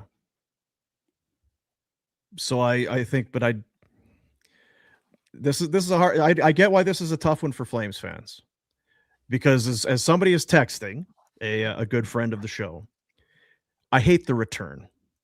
We can't score. We get an average D-man, a 7th round pick, and a late first. How does this make us better? And you could argue the only way it's better is if the first round pick works out, because Zach Whitecloud's not going to make you better. And that's the only way this turns into a good deal. But you can also, because I wanted to make sure I knew what the hell I was talking about. Remember how Rasmus came to be a Calgary Flame? Second rounder. Was the second rounder that was in the Sven Baertschi deal. It's like, well, you drafted this guy in the first round, and all you got back was a second. Well, this sucks. Well, they used the second on Rasmus Andersson, and then he played for 8 full seasons and was great for you. Now, you didn't win a cup, but you won that trade, because Baertschi's career landslide, right? Yeah, it was close. You absolutely, and at the time you thought you lost it, but you absolutely slam dunk won it. So you got a decade of a top 4 defenseman, or 8 years or something, plus all these assets you got back now for Sven Baertschi. Like, it's a fucking landslide. It's one of the best trades in franchise history if you look at it that way. But yeah, like if you're waiting to see this, gold star future superstar prospect come in, you're gonna be disappointed. Those guys don't go for rentals. Like, look, Mikko Rantanen left Carolina, and they got 2 firsts that are going to be late, and a guy that's going to be a really pain in the ass middle 6 winger. Was Rantanen? Was Pacioretty a UFA when they did that Suzuki deal? I don't recall, but it was 1 for 1. It wasn't like it came with a first as well, and they had to wait for 4 or 5 years. And if you look where Rasmus is at in 4 or 5 years, like, no, I know, there's a really good chance that whoever you're picking first is going to be in a better spot than that. Like, and again, there's a ton of UFAs that are traded every year for young prospects or picks or whatever, and that's one that pops out. So okay, they, and there's Vegas, like they definitely lost that deal. I guess they win a cup, but and they win the Stone one because the Brandstrom kid turned into nothing and the picks were whatever. But like when you're dealing a player that's set to become a free agent for futures, I don't know why you'd expect the futures to be the present. Like they're not. It's futures. We will see what they turn into. And if they were, and if it was for the present, it would be, well, why do we need this? We're not going to be good in the next year or two. Why do we need this player now only to try and trade him? It's all of it coming home to roost emotionally. Yeah. For the Flames. This isn't like in a vacuum. That's not how this is being analyzed by Flames fans. We're tired of watching the best player in every deal is the guy we're sending out of town. And there's definite fatigue on that. Well, welcome to it. If you're in old bottom 4 in the league, get used to guys leaving and things you don't know what they are coming back. I'm going to enjoy a non-alcoholic Temple Golden Lager, if you don't mind, Dean, just to ease my nerves here. It's a favorite. It's soon to be it's already a crowd favorite. What else we got, Jackie boy? 279. Again, horrible asset management. So tiring. Horrible's a really aggressive term. Like that suggests that this isn't in line with similar deals. I would suggest this return is absolutely in line with what other teams get for, you know, a UFA rental defenseman. Now, if he ends up signing in Vegas, or you believe 100% he's re-signing there, then so be it. Then maybe it is a little light, but he doesn't have a contract right now beyond this year. And there again, it's Vegas. It's the Vegas thing. As well, the commenter nailed it. He's just going to sign there. I agree with you. If that's what you're saying, I would put, I don't know what the Bet365 odds would be, but I would guess 300. Yeah. Minus 150, minus 200. When they drop the puck next year for 26-27, he's wearing a Golden Knights jersey, would be my guess. There's a part of me that wonders if he wants to play for the Rangers. His old man played there. The year they won the Cup in '94, they traded him out, I think, to Florida. I can't remember. And a lot of these Swedish guys prefer the Eastern Conference, less to do with travel, but like, can you get a direct flight to Stockholm? Like, I know you can from New York. Yeah. maybe he can Vegas, but he's got a young family. I don't know. I would love to see him go to free agency. Then everyone could shut up about a late return. Be a slaughter for 2 months of a guy. Yeah, I don't know.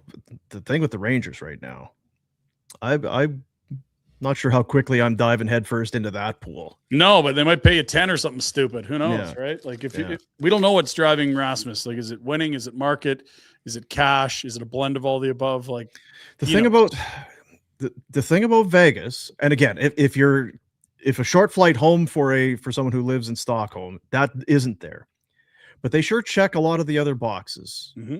Taxes, because you have they have been, from when they stepped foot into the league, they have been a contending team, or have proven to be we are going to contend. We're not selling. We're going to win. And then everything else, the building, the fans, the climate, the town, all of that. Yeah. Plus you also feel like, and I'm sure there's some teams you could feel that way, but in Vegas, you feel, if I sign an 8-year deal today, if I'm Rasmus, I feel like for the good lion's share of those 8 years, we're going to be a playoff team, and we're going to be making runs for it every year. I don't think that mentality or approach is changing anytime soon. And I don't know what the Rangers, right? 2 years ago, maybe that was, well, they just sent a letter out to their fans saying that we're not signing Panarin and we're doing this. Colorado, they've had some ups and downs. They're real good right now. There's no guarantee, but it feels like with Vegas, as long as McCrimmon is there and Foley's the owner and all of that, it is going to be a cutthroat business. The only caveat being is they sure trade a lot of their draft picks. And if some of these trades don't pan out and guys get old and you need your youth to step in, the Flames have 2 of their first rounders. San Jose has 1. Do you know what I mean? Like they're doing, it's a different approach. It's a different approach. It's and not to go too far down the Vegas rabbit hole, but like it's probably the exact same setup as Arizona, but with a good owner and winning. Sure. Like to live in the fucking desert and pay no tax, like that's nice. But if it doesn't come with the winning part, nobody cares. Yeah. Nobody went to Arizona, man. Like nobody went to the Florida Panthers before they had a good team. Same tax state. Like they were a laughing stock for years. The winning piece, if you play sports at any level, you understand how important it is. They've got that right now. The other word of caution for Rasmus has been a lot of guys that have gone to Vegas to be, I'm going to finish my career, and they're not. They're gone. Nate Schmidt, Marc-Andre Fleury, Max Pacioretty, on and on and on. Like guys that, like, I wonder what they do with clauses there, because they don't want to lock guys into 38 with a no move, or you just get injured like Pietrangelo does, I guess. Yeah.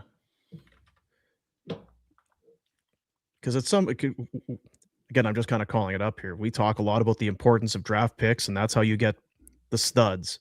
And yes, Vegas is attractive. And I guess you trade for Hurdle and you trade for Eichel. That helps. And maybe you just assume you're going to be able to do that, to do these Rasmus Andersson deals where you don't have to pay extra for. But at some point, it just feels like, because we talk about with the LA Rams, they traded all these picks. Well, these Rams are real good. How are they doing it without the draft picks? Will the same be true for the Golden Knights? Will they get to a point where for that 5-6 year span, we pushed chips all in and we traded away firsts and seconds, and Now we're old and we're brittle, and we don't have that next wave of high-end, top-of-the-draft talent coming in. Yeah, like I'm looking at their roster. They have very few players under the age of 27, and they're not slotted to be stars. Like Dorofeyev is 25. And Pretty good. Very good player, but that's one. And so this team will get old, and they will not be a contender forever. But to your point, as that's happening, Kelly McCrimmon's going to be sending old guys out the door and on to LTIR and reloading with the Marners of the world. But when their core gets old, it's like, what do you like when Mark Stone can't play and Mitch Marner's 34 and Shea Theodore's in his 30s and Hurdle's late 30s? Like, it's going to happen. Every team it happens to, but they've done an incredible job of holding it at bay because they're just ruthless in transactions. And maybe they look at it right now, and it's got to be part of the mentality. And Flames fans don't want to hear that now because they picked up one of these. There's like, these picks are late first rounders anyway. Mm-hmm. Trade them. Move them. We'll figure it out. We'll get some picks back. We'll find free. We have the luxury and we have confidence in our ability to find guys undrafted college. This or Zach Whitecloud. Yeah, we found Zach Whitecloud. We'll find somebody else. As long as if we figure we're going to be picking in the bottom 5 and we can turn that into actual very quality NHL players, we're doing it. And when that changes, we'll change our approach. But until then, that's how we're doing it. Yeah, absolutely. Next up, Jack. We fill $5. This feels like how the Iser plan started in Detroit. Not sexy, but asset building. I agree a ton. Like, there isn't this marquee prospect that you can put on a billboard that'll make people happy, but it's a large stockpile of solid prospects and high picks that they've got right now.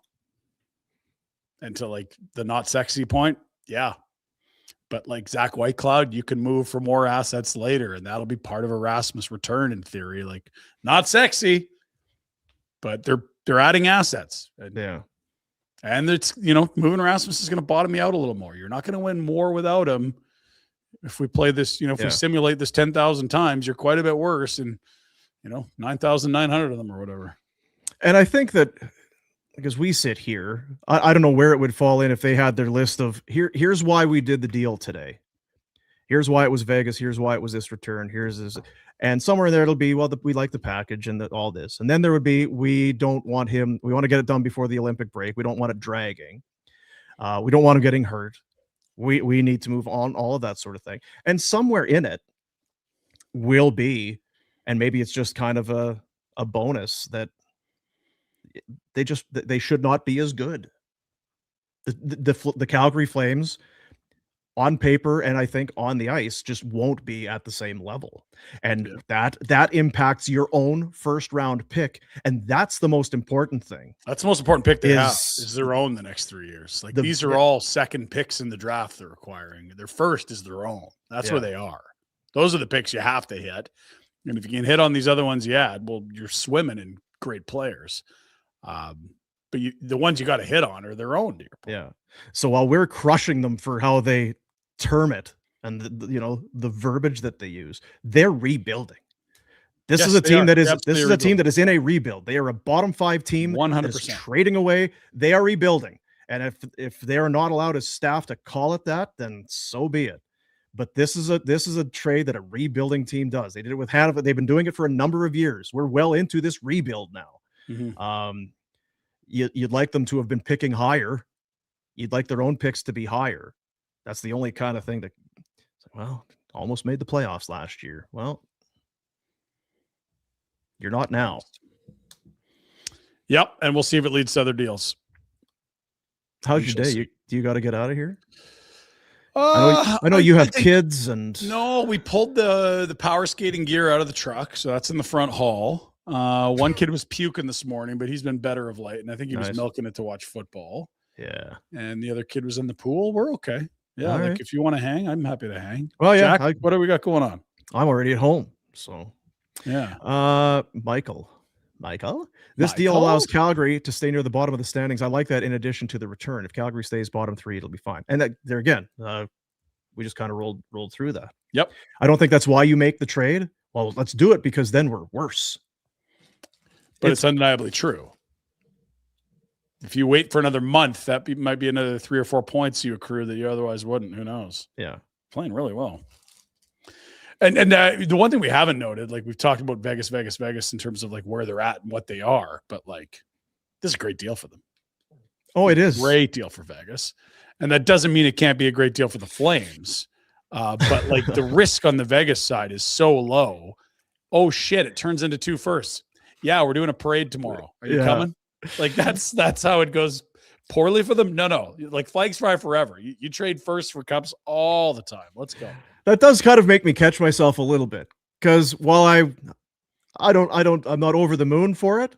It was Rasmus Andersson. He wasn't signing an extension. He's a UFA. He's a good player. You got a first and a second and a player who will fill his spot to make and the money and all that, and another warm body that may or may not.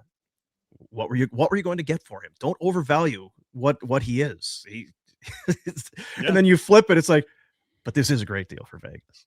I mean, Zach Whitecloud is a guy that they signed as a free agent, an undrafted kid. He played a bunch of years for them. They paid him no money, and he was great. Won a cup, and now have spun him off. A kid that we took in the 7th round in 2022, and some picks that'll be late, which we don't give a shit about picks anyway. And we're getting Rasmus Andersson, and we're probably going to sign him.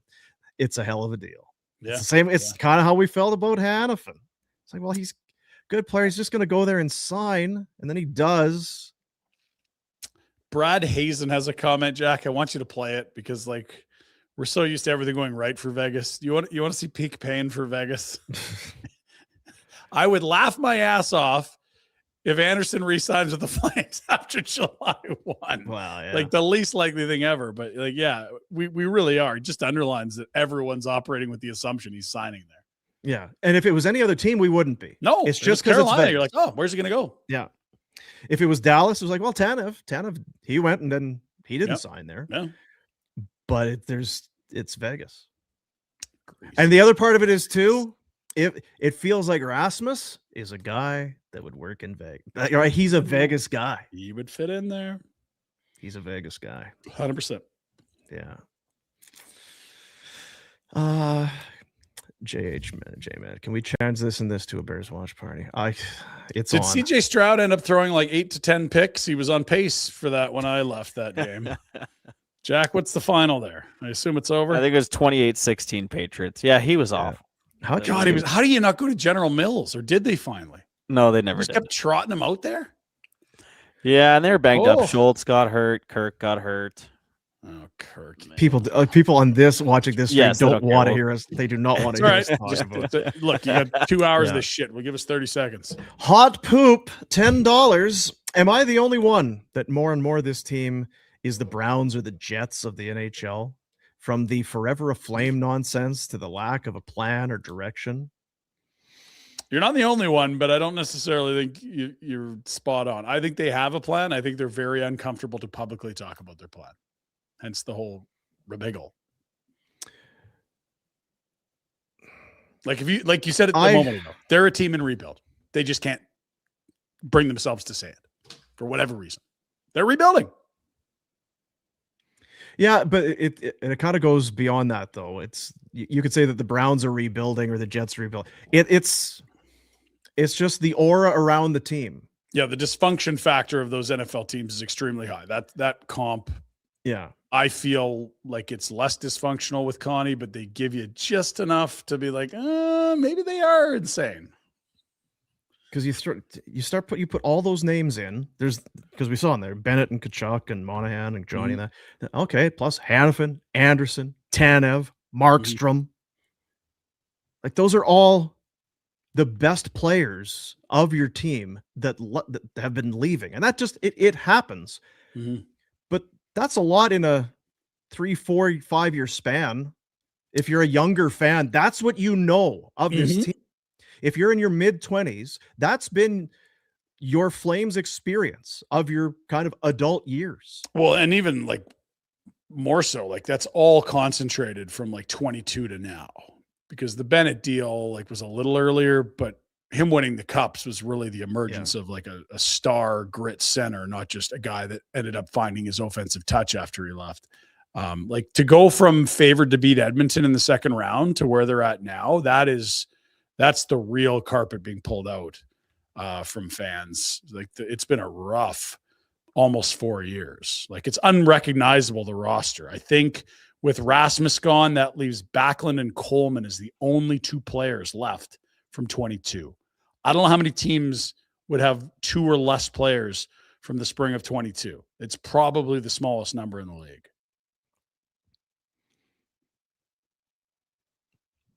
I feel I do. I know that we crush them and give them a hard time a little bit. We know Craig Conroy. Nobody wants this to turn around quicker than Craig. Partly because his reputation and his state, like but he played for the team twice. He came back. Like he wants this more than anybody else. And he's been there as a player. He's watched guys leave, his buddy, and now he's doing it again in management. I do think that he's got real skin in the game. And people want to bring up the other names in that front office. Like, well, he doesn't. What's his tie to the team? What's his tie? Well, they're just management guys. And if they get fired, they'll move on and play. That's not Connie. Yeah. That's not Connie. Yeah. That's not Connie. And it's not Iggy. And I don't know how deep Iggy is involved with things, but I do. We joke about it. I have confidence. I think he knows what he's doing, and I hope that he's given the amount of autonomy he needs to do it, because I think he's done a hell of a job in the draft, and I think he's done fine in trade. Not exemplary, not awful, but like in the range of expected outcomes, almost all these deals fall. Some are higher, like the Lindholm one. Some come out a little lower, like the Tanev one. But generally speaking, you're getting what you should get for guys. And you mentioned all these names. You're like, wow, this must have been a juggernaut of a team. Like, did they go to the final? Like, no, it didn't work. Yeah. Like they had to fire a GM and then the coach the same year. That collection of guys was never going to win. Like you can talk about one-offs and them being good players and it didn't, but like once Tkachuk left and you made the deal with Florida to bring in Huberdeau, Uyghur, a first, and Cole Schwindt, and then that iteration didn't work, you had no other options. So when you're Craig Conroy and you take this job, you know what you're inheriting. It's an expensive roster with guys that, are longer in the tooth and not performing as well as you'd want as a team. They're not good enough. You had to sell all these guys. It wasn't like you tore apart a championship. Yeah. They were awful. The other thing is, too, we talk, and I think it was Pike or Gould, whoever brought it up. Remember last year, we talked about on the show the other day, it was minus 38 or whatever last year. Mm-hmm. I wonder how much that plays into what the return would have been if they trade him a year ago. Like we think we have the benefit of knowing the Toronto deal that gets done with Fraser Minton in the first. I think you'd get more than Carlo, but we don't know. But we don't know. It would really suck today if you sat here and Andersson was having another disaster of a season, even though it wasn't a disaster. But if in his eyes, if you're not getting a first, you're maybe getting that second, or it's a third, sure. A second, yeah. And if it's a second and Abram, Wiebe, and a like, that's not crazy to think. He's having a great year. He had a great year, and you got.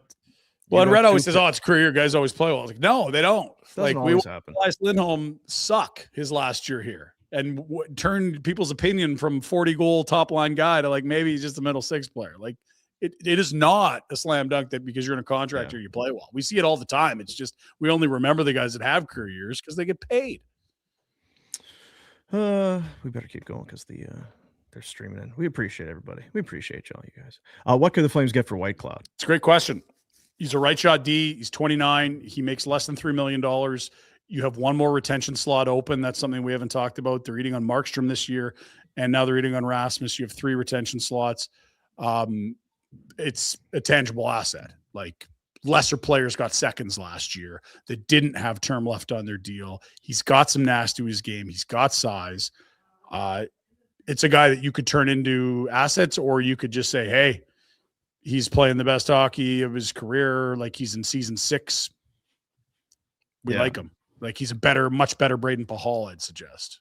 That's separate to this, but you bring it up, and I had thought about it earlier, and I forgot that the retention slots, that's also going to impact a Coleman and, if you think Coleman and Kadri, I think both of those deals would have to involve some retention for teams. Certainly the Kadri would deal. have to. Kadri would have to. Yeah. But Blake Coleman, all we keep hearing from insiders, how many suitors? Like 20 plus teams, so many teams. And but Rasmus is making the least of those three, and still they had to eat half. Well, because it was the only place they had an offer this good for a rental. I expect that they were going to have to retain with Boston. Who knows? Yeah. But if you have 20 teams that really like Blake Coleman, that's different than, Rasmus won't sign an extension and now we have to take the rental. Yeah. No way of knowing, but it does. We don't know. Even if they were going to. I will say this. You better save a retention slot for Nazem, because if you don't, that's a very difficult deal. Yeah. And it's still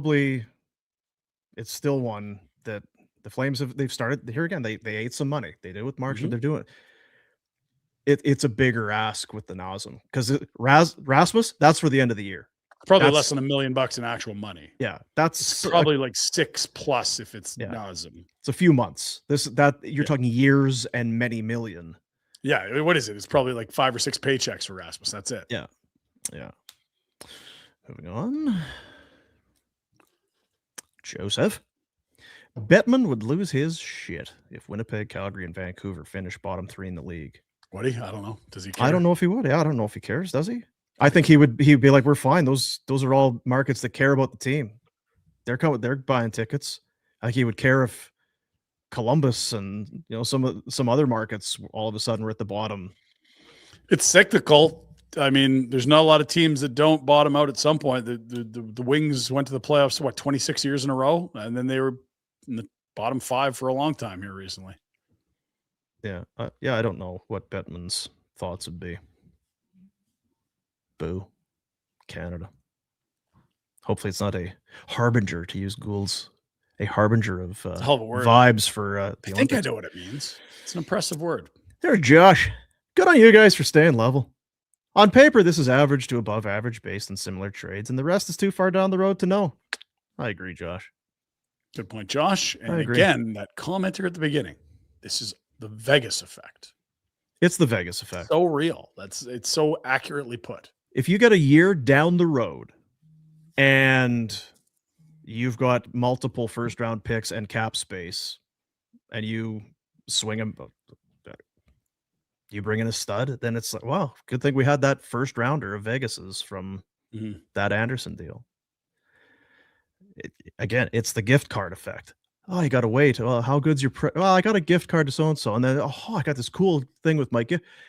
You don't know what that pick's going to do for you.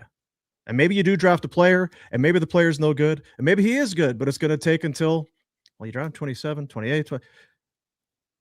Yeah, you need to be patient and are you around for the long haul? Are you in for the we can't watch a movie that's 2 hours long nowadays. So I get why people have a hard time thinking about a 2027 first round pick. When's that kid going to play? But just seeing the press release from the Vegas Golden Knights. Is it the extension? Congrats. No extension yet. It says a conditional first round pick in 27. Okay, that would be its top 10 protected. Yeah, people were losing their minds over that, and it's like, guys, they probably could lose 3/4 of their games this year and still not be in the bottom 10. So is that what so the first this year's there's conditions on both picks then?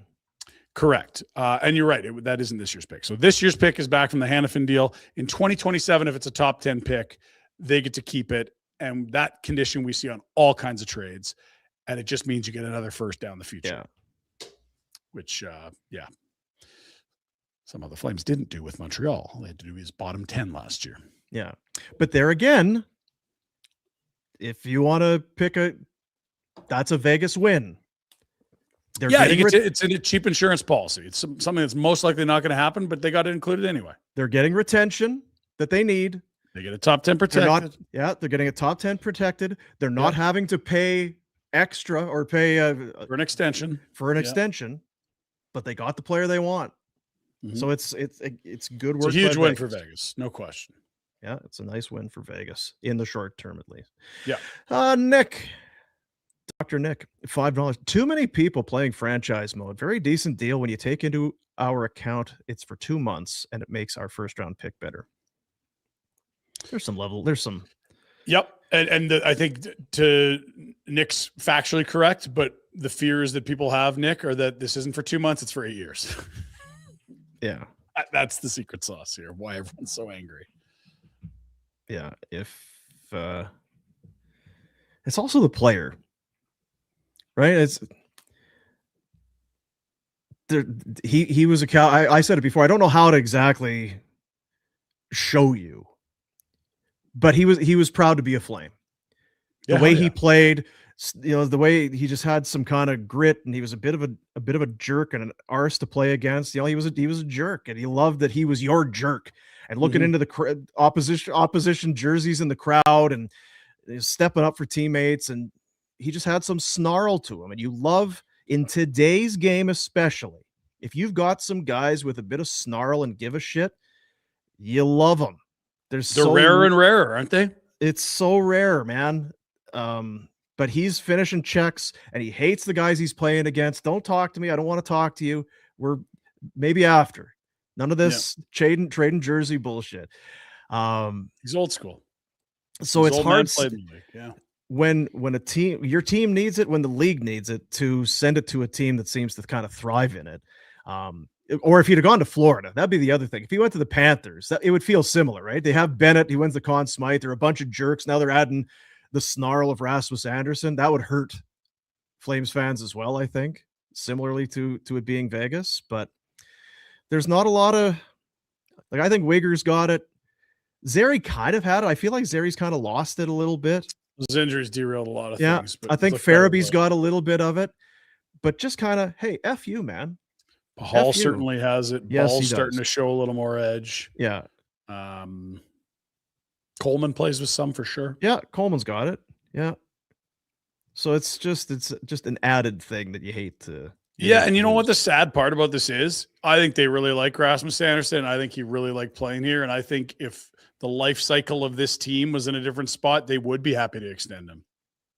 It's just that all of a sudden they're in a spot where they're like, we're going to be bad for like short term. Yeah. And he's looking at like, well, I'm kind of in my prime right now. And they're like, yeah. And by the time we're good, like that's the part of the contract that probably won't age well. Like it's not that they didn't like each other. The timelines all of a sudden didn't match. Yeah. It is a kicker that you had a guy that loved the team and loved the city. And so, well, no one wants to stay here. Well, he was happy to stay here, yeah, but it just didn't line up. Kadri and Coleman literally want to stay here while they suck. Just didn't line up. They've signed guys at the top of the market. Like people just piss and moan, but players come to Calgary and like Calgary.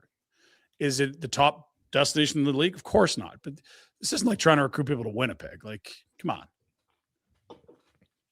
A bit of a stray there for Winnipeg. Sorry, Winnipeg. Wow. Sorry about that. Next. Little Brown Mushroom 2. I'm excited to see these prospects pan out and hopefully maybe use the 2027 and hopefully future 2028 first round picks to acquire current talent. Could be done. It's an option they have. Last year we saw Vancouver trade JT Miller, and that pick might not have been in the organization for more than 10 minutes before they turned it into Marcus Pettersson from the Penguins. The Flames are not doing that. No. But probably look at Vancouver for a good reason why they shouldn't do that. Vancouver would want that pick. Yeah. Don't go full Vancouver now. Yeah. Don't confuse what's happening. You're not making the playoffs. You don't need a top 4 defenseman for next season. You just need to be patient. It's so hard to be patient. It's so hard. Next. Is that it? No, it ain't it. That is all. Is that it? Okay, good. God, that is it. By the way, Jack called this. I don't know if you knew that. Someone's going to get credit for breaking the deal, but Jack knew way ahead of everyone else. It just felt like the longer it went on that this was where it was going to end up going. 2:57 p.m. Andersson is such a golden night. Well, and if you want him at 3:30, yeah, the deal's done. He's like, shit, get to the studio. And you know what we need to do? And I guess this would be it'd be homework for somebody, one of us, Jack. To go back to our Friday conversation with Drager. And he says, yeah, it's looking like Boston, and Boston's this and Boston that, but you know what? Just something tells me don't ever count out Vegas. Yeah. Funny enough, I clipped that and put it up yesterday night. Right? It's like, as long as McCrimmon's sitting there, is he just going to wait until everybody else blows all, hey, poo, gets all their fireworks. This is what we're doing. And then he slides in. It's like, okay, now if you guys are done fucking around, I'm going to get this deal done. Here's my offer. Let's do this. Right? And I'm getting a top 10 protected, and you're going to eat half, and you're not going to moan about it. Drager almost, and hey, did he know? Guy worked at Brandon. He knows McCrimmon, has known him for years and years. Well, he knows how he operates. Maybe. So yeah, you're not super quick to say, oh, Boston, yeah, this deal is going to be great for the Bruins. When McCrimmon is in the water, get out of it. Because, he's a killer, man. He is. He absolutely is. Again, I keep coming back to it. Like, they feel like the Dodgers. Never brought up once, and then right at the end, just as you described, it's like, it's still us, guys. Yeah, and I did want to kind of just, how I love context, Ryan. Right, so they come into the league, it's they're going to went and lost in the Stanley Cup final, so they win round 1, 2, unbelievable. Then they lost in round 1. Then it was whatever it was, COVID, right? Finished first in seeding round and blah blah blah. They lost in the conference final. Then in 2021. They beat the Wild in the first round, beat the Avs in round 2, and lost to the Canadiens in the Stanley Cup semis. They missed in 22. 1 year they've missed. Yeah. And then it was first round, beat the Jets. Won in round 2 against the Oilers, and then won the Stanley Cup. Lost in round 1 last year, lost in round 2. So, I mean, it's not unmatched success. There's a cup win in a short amount of time, and they've won. Yeah. Look, the Flames, I get it, but it's not like the only thing like the Dodgers comparable is they winning back to back and all that sort. No, just getting the player. Like they just don't lose when it comes to getting players. That's the comp. Yeah. Like, of course they were going to get Eichel. Of course they got Pietrangelo. Of course they were going to get Rasmus. Of course they got Marner. Like. They got all. You forget about Marner, right? Everyone but Rantanen. It seems like that's been a star that's come up. They've got, not to say Anderson's in that class, but you get my point. So like all those guys, they weaseled away from other hands and got them in. So, just as we kind of bring it in, are we cheering for Vegas? Because if they win the cup, the second becomes a first. I think you have to. But if they lose, then the pick that you've got from the Hannafin deal is better. I would suggest if it's the difference between picking 25 or 32, you might have the same kid on the board when you actually get to the podium. If you're going to lose, do it in round 1. Otherwise, just go the whole bloody way, I guess, is what it's going to be. And if you want to beat Edmonton on the way, you'll make some friends. Always, whether there's picks involved or not. If anybody wants to. Dallas, feel free. You don't see no other team does this, right? Where they come in. It's like Jim Nill. It's not like Jim Nill walks in and is like, hey, this is my guy. Get your hands off of him. This is my guy. Stop screwing around. He's ours. Jeez. Well, Jack, is that it? We got another super that came in. There it is. Coleman and Kadri next. Thank you, Vinny. Yeah. From your keyboard to the owner's ears, please. Yeah. Rebiggle. The rebiggle is on. How do you feel about it, Jack? I'm a little disappointed. I'm not going to lie.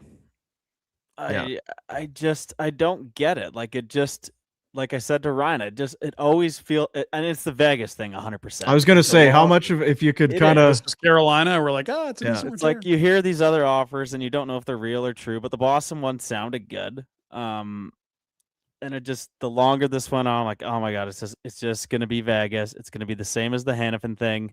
And I truly do wonder if none of this noise come out, you wait till the deadline. What are those offers? Is there more teams involved? Is it more of a bidding war? And I guess we'll never know. Ask for everyone's best, but you're right. Someone's going to get injured between that. Yeah, but who's really giving their best pre-Olympics? You get after everyone that wants to get them. Like if you're saying we're moving them, but you're right. Like there'll be teams that are more desperate than they are now. There'll be some buyers that are not buying then as well. But it felt like the cat kind of got out of the bag. Yeah, that's the thing. And maybe we're way off. Maybe if you put on your Vegas Gold and put on your Kelly McCrimmon hat, Well, fucking get over it. Okay, so you weren't traded. You're still a UFA. We're still trading you. We played New Jersey tomorrow. Go get some sleep.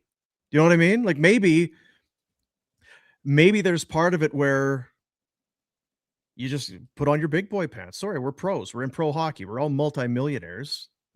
We thought we were trading you. It's not going to happen. Now we keep going until we get what we want. Suggesting that this isn't what, maybe they're happy with this. Maybe this is, no, it's good. Checks all the boxes, get it done. But I don't know. Yeah, my final thought on it, I would say if you view this as a rental, that's a solid return. If you view this as a surefire extension, it feels light. We'll see what it actually is. Yeah. Tomorrow's a game day. Devils. Markstrom. The Devils. That's right. Markstrom trades turned out okay. Markstrom trade has worked out okay. You got a better goalie, and you got ball. Sweet. What about the Toffoli deal? We'll see. Depends how you feel about Igor, and Idar Suniev scored again on Friday. That was the third rounder that came with him. Yeah. They turned him around into a first like a year later, I think, to Winnipeg, didn't they? Something like that. I don't know.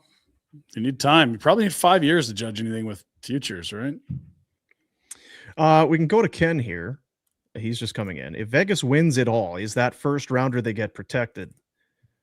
It's not protected. They're getting the first and 27 unless it's a top 10 pick. Yeah. It feels incredibly unlikely. It actually converts the second rounder in 27 into a future first, another first round. What's protected is if the bottom falls out and they finish near the bottom of the standings. If their pick is in the top 10, which they would have to be they would have to have one of the worst finishes to a season ever. What them winning the cup does is punches the ticket on the 2028 second or the 2027 second becoming turns a into a first, first. which then, well, they already have that first. So it would become, I'm getting the 2028. Like they would owe the Flames a first round pick.